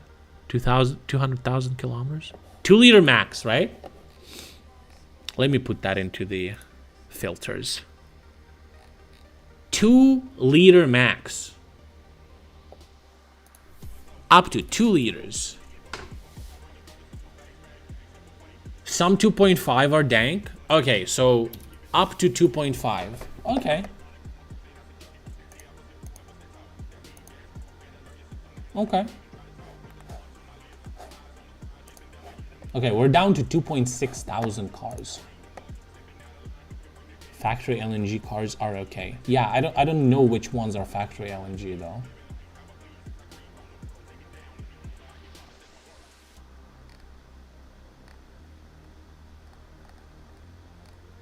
I feel like most of them are mods.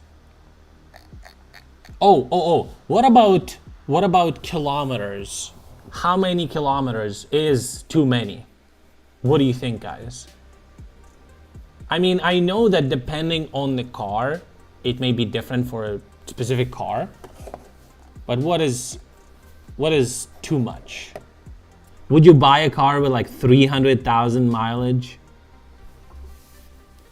Maybe that's too much. Maybe 150 is the max. What do you think? Maybe 200k is the max.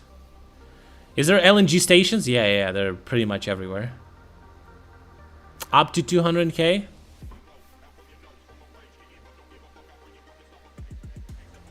$150, $160? Let's go 180.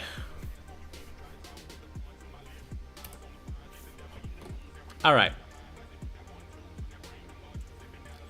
Dude, fucking red cars, bro.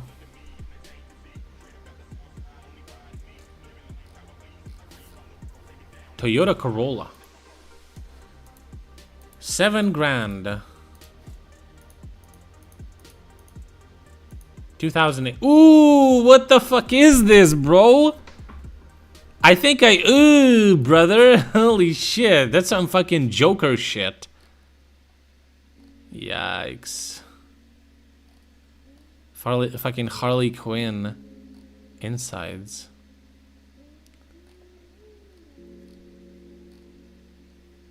Ooh, this one is sold. 1 hour ago, somebody bought this one. Somebody bought it, really? Look, this car was sold. $7.4 thousand, 177,000 kilometers. Mitsubishi Lancer. 1.5 liter engine. Huh. Oh, this guy says it was max features on it. Not bad, huh?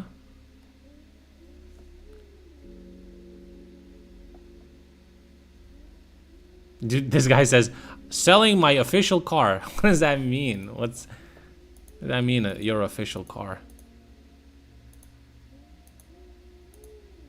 I don't know. I like this. I like the accent. Accent? Hyundai Accent? They're a little wee car. What about these Jettas? Are they shitty? Fuck, man, I don't know. Hyundai Avant 2014. What? Avant? This looks like Accent or whatever. Jetta TDI. This is a 2.5 liter gasoline engine.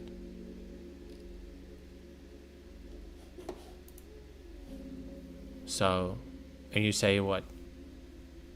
Diesel, 2 liter diesel. So this one is not diesel. I'm not getting a Golf. I'm sorry.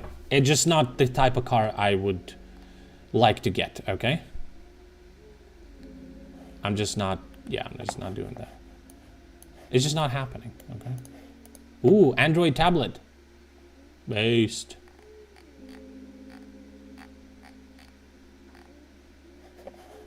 This same fucking car.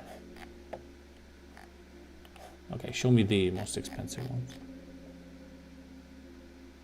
Jetta then if you need a sedan. I don't need a sedan, but I'm not driving a fucking hatchback. I just don't like them. I don't know why, I just don't. They're a cuck car, dude. Hyundai Tucson. Tucson these nuts. Is this a good car? It's alright. It's a little crossover. This one's a little dirty though.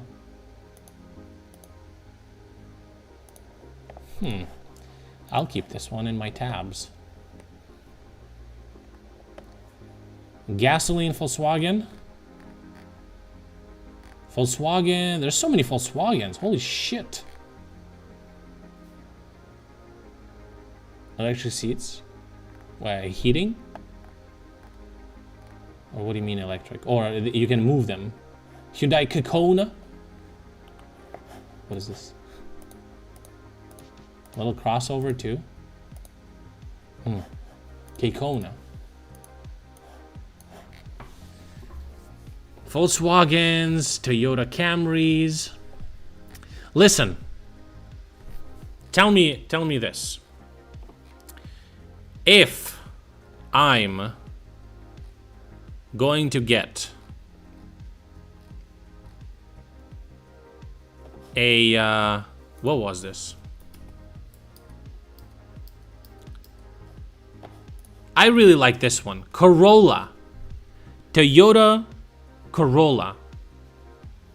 2019, 2020, I think is the model. For 15 grand. Never been in a crash. Was kept in a garage. I don't know what kind of complectation it has though. I don't know how to check that.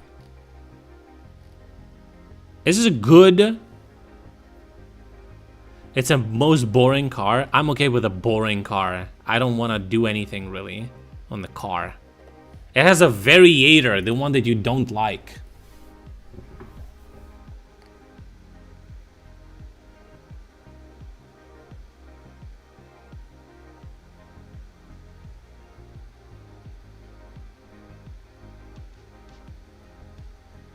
Get it to a shop, check if it's okay. Hashtag ruined. Really? That one thing fucking ruins it for you? Does it even fucking matter, bro? It matters to you. Oh, and before this, I was looking at this car. I really wanted to get this one. What is it called? I like this Mercedes. CLA class 2016. No, not fucking. What the fuck is this shit? Not this one? Wait. No.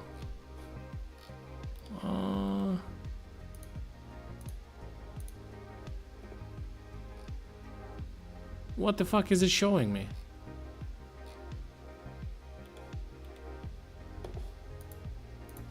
Wait, what happened? Oh. I really like, see, this one. Oh, yeah. But 2016. Yeah, I really like this one. Is this bad? Is this really bad? It's automatic. I really like this one. I like the way it looks. CLA 250. I like the way it looks. It's automatic transmission. It's under 15 grand. 2-liter gasoline engine. Oh, you can get with a 1.6 even. It's good, very nice, expensive to fix. So, can I hope that the car is not gonna break in 2 years? How often do cars break? Do they break often?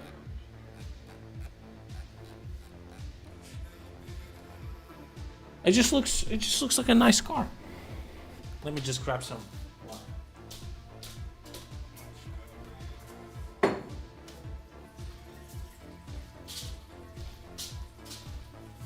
Kinda too cheap. There's plenty of these cars and they're all around like 15 grand. So this is kind of the market. Ooh, look at this one. Is this modded a little bit? Oh, it's a sport. Ooh, look at this one. Ooh, that's a nice looking car, bro.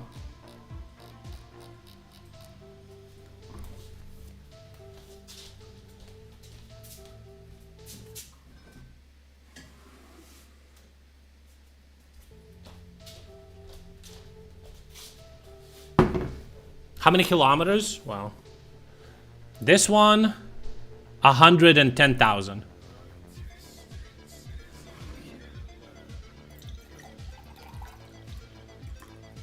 Assume car will break. Well, how often will they break though? Let's assume.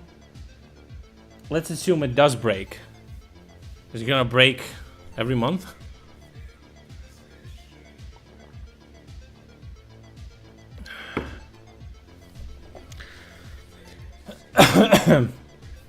It's alright. You never know when they're gonna break. Yeah, you're not wrong, but yeah, this one looks really nice actually. Is the inside gonna be like some fucking puke shit color? Oh, it's not. It's black.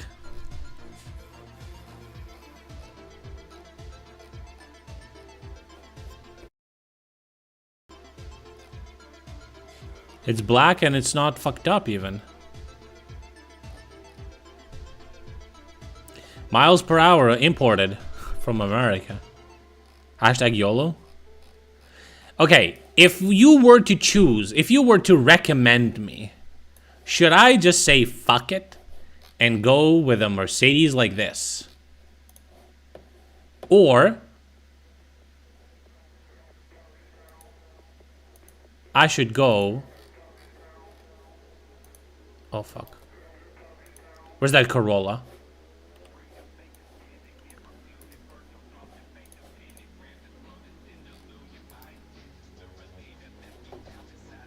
Get the car you like, not the car.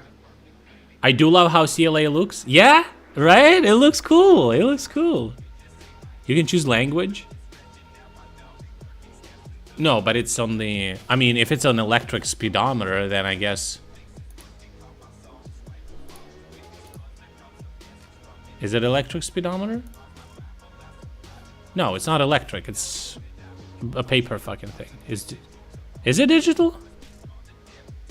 Oh, well, if it's digital, I guess I could change it. Yeah, right?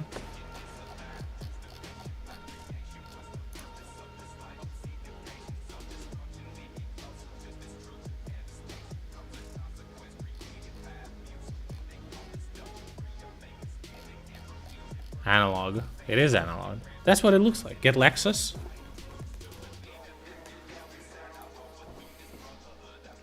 Should I just go for the fucking Mercedes? They just look so cool to me, man. I don't know. They just look so cool. They look sporty. They look premium. YOLO.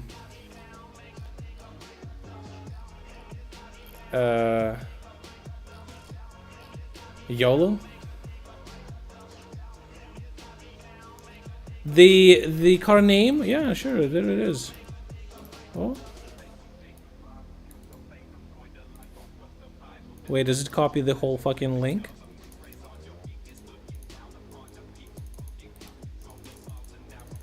What the fuck does it copy, bro? Okay, there.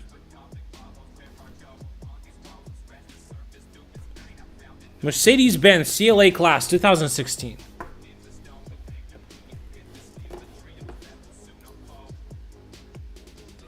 I mean, you're not wrong. The Corolla is a boring car. But it's a new boring car. Only 4-year car? 4 years? Very doubty. Very doubty that it's gonna break and shit. What's the engine? It's a 2-liter gasoline engine.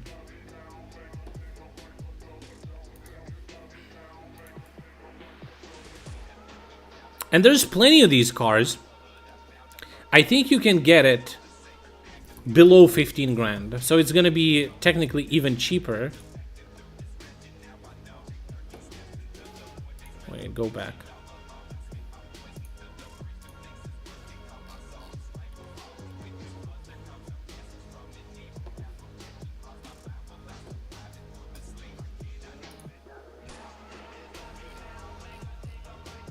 Yeah, this one looks sick. The white one. Hello. The white one looks sick.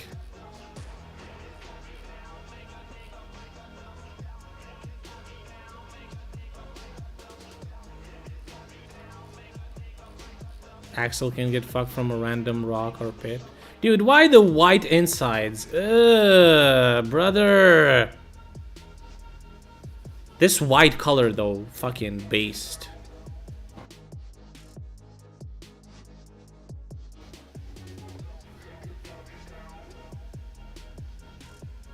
Bad all-around visibility, not much space. White. It's funny to you? Oh, the white inside. Yeah, white inside is fucking dog shit.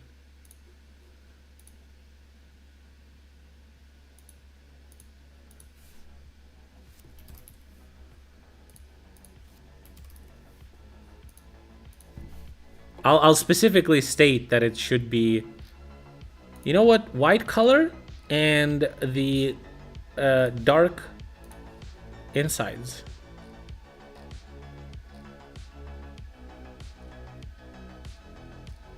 What the fuck is the prices? 15.9.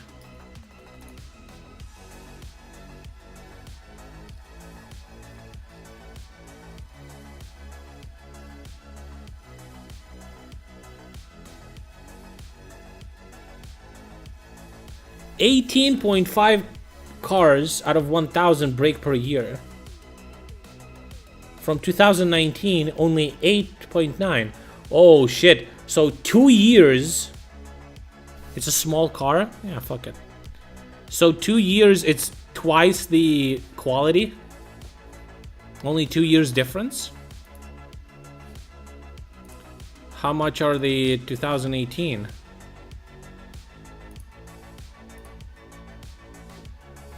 Well, they're considerably more expensive.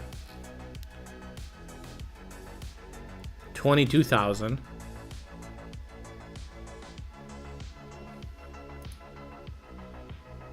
$2016 is like 5 grand, 6 grand cheaper.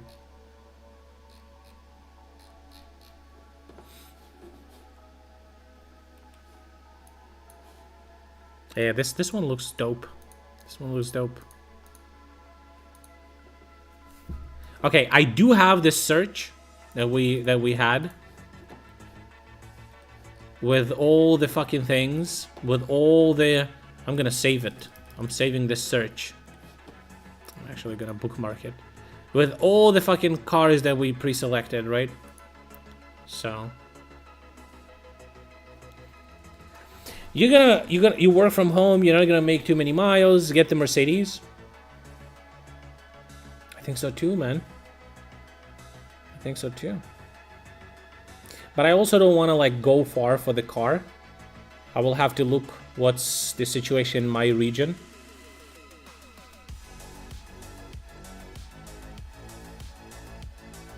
Because I don't know how the logistics of that's gonna work, you know?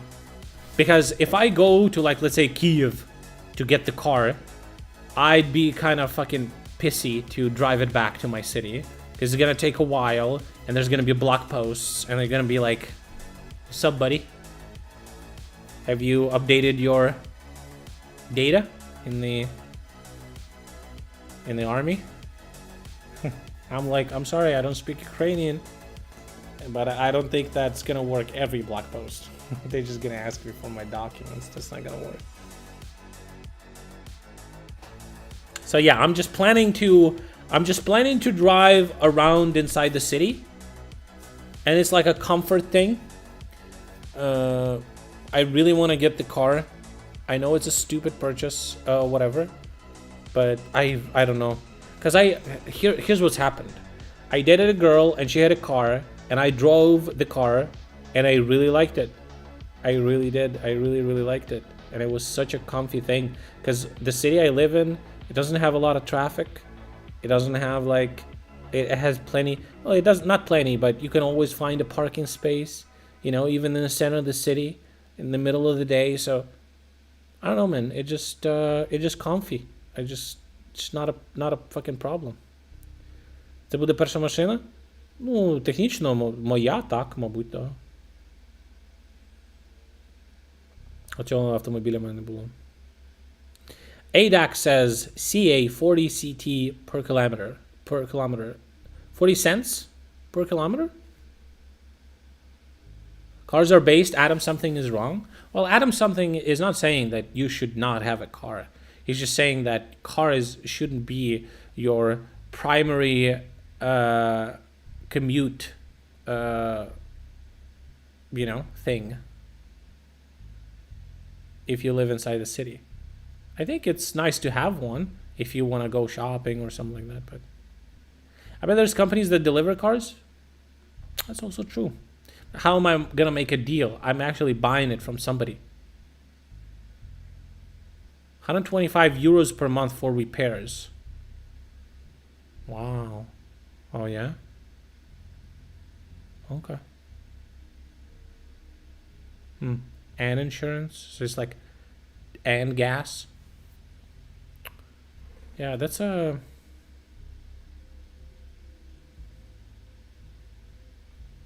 That's a commitment.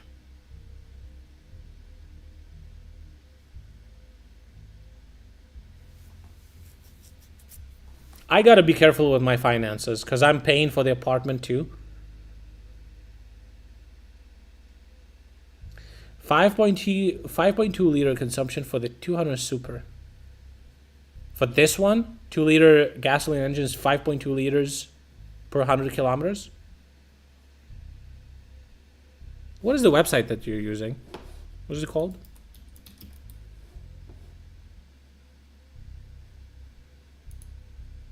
There's a German one. What about the Corolla?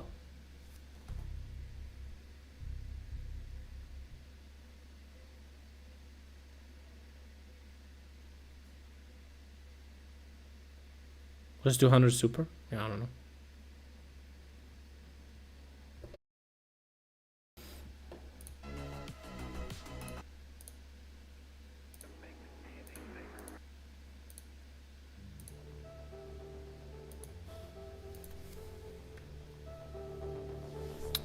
Okay.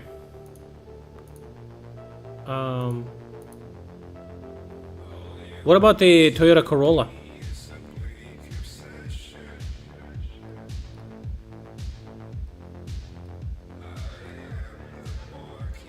I don't actually think that's the correct engine. The 5.2 are for the 1.6 liter. This one has a 2 liter engine.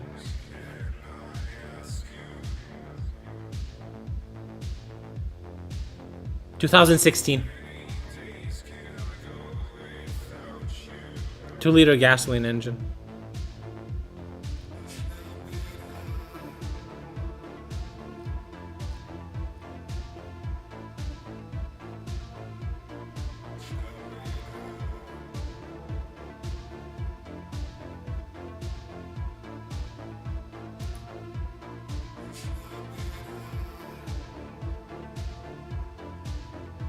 Hmm.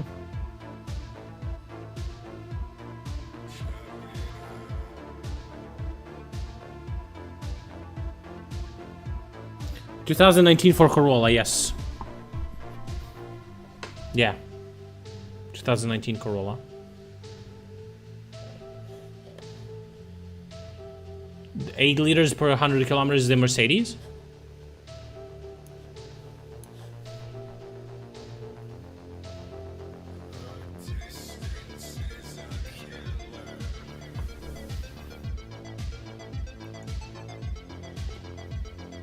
How many horsepower? I mean, it depends. I don't really see it here. I mean, this has a calculator here. It says it has in the city. It's 8.7 liters. Holy shit! That's that's a lot. Holy fuck! This for BMW, for Mercedes, and for the Corolla, it doesn't say. Shit, I'm watching your stream, but I'm like 25 minutes behind. Well, I mean, you can always click the live button or whatever. But... Fuck, man, I don't know. Corolla is a cock car, but it just works. It's just good. It just works, and it's not gonna fuck me up. It's not gonna fuck me in the ass. People say it's reliable. It's gonna be super comfy to drive. It's gonna be slow, comfy car. But the Mercedes is a big dick car, though.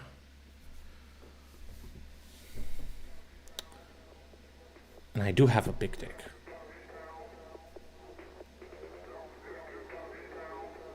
Imagine that you already spent money and bought it and you own it for a month. Will you regret it? I probably wouldn't give a fuck either way, honestly. I'm gonna be honest. Because I'm buying a car because I really want to have a car right now. Technically, it doesn't have to be Mercedes, but I think it would just be cool. I feel like here's what I think. Here's what I think, okay? If choosing between Corolla and Mercedes, I feel like I could stick with the Mercedes for longer than with Corolla. I think I could just stick with it for longer. Even if I had money, even after I would sell this apartment, let's say I would sell this apartment for like a good price, and I could buy a way cooler car, I probably could stick with a Mercedes for a while. Corolla, I would probably want to update it for something cooler, you know?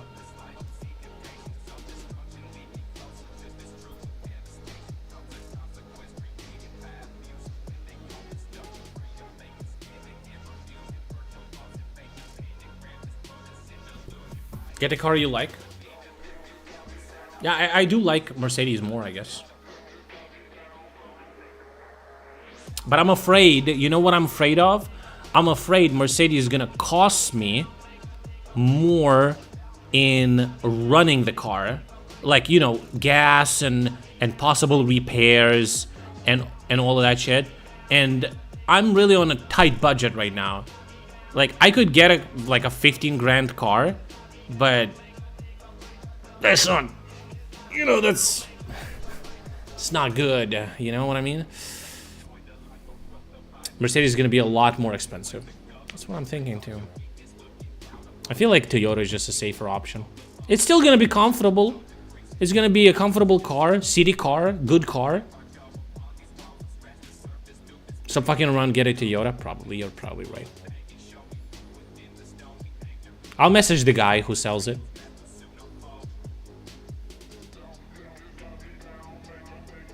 €136 for repairs for the 2-liter CLA. I'll message the guy who sells Toyota and I'll ask him if he can drop the price. And maybe, I think that's what I'm gonna do. I'll find both of these cars in my city.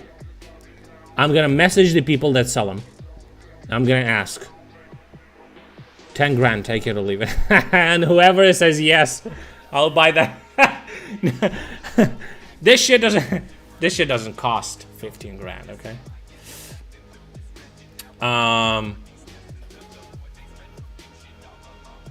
City consumption is 7.9. Yeah, that's what about they say for Mercedes. But what about Corolla? Can you tell me what about Corolla? How much is Corolla consuming? No, I will unironically tell them what is the lowest price they can go. And if this Corolla guy says 16,000, which 500 less, I'm gonna offer him 15.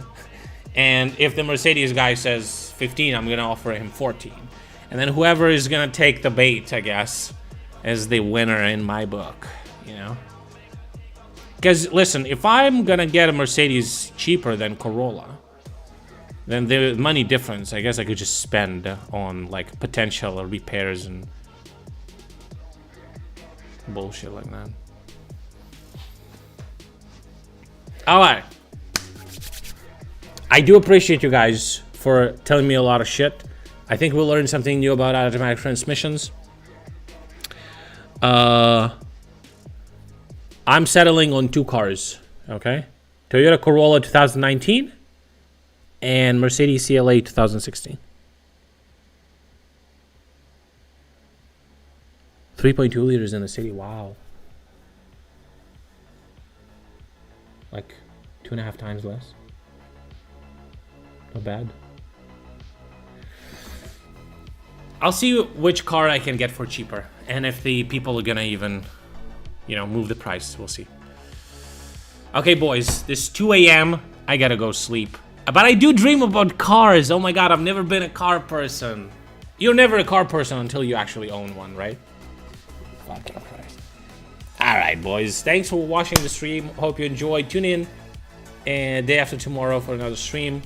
Don't miss it, okay?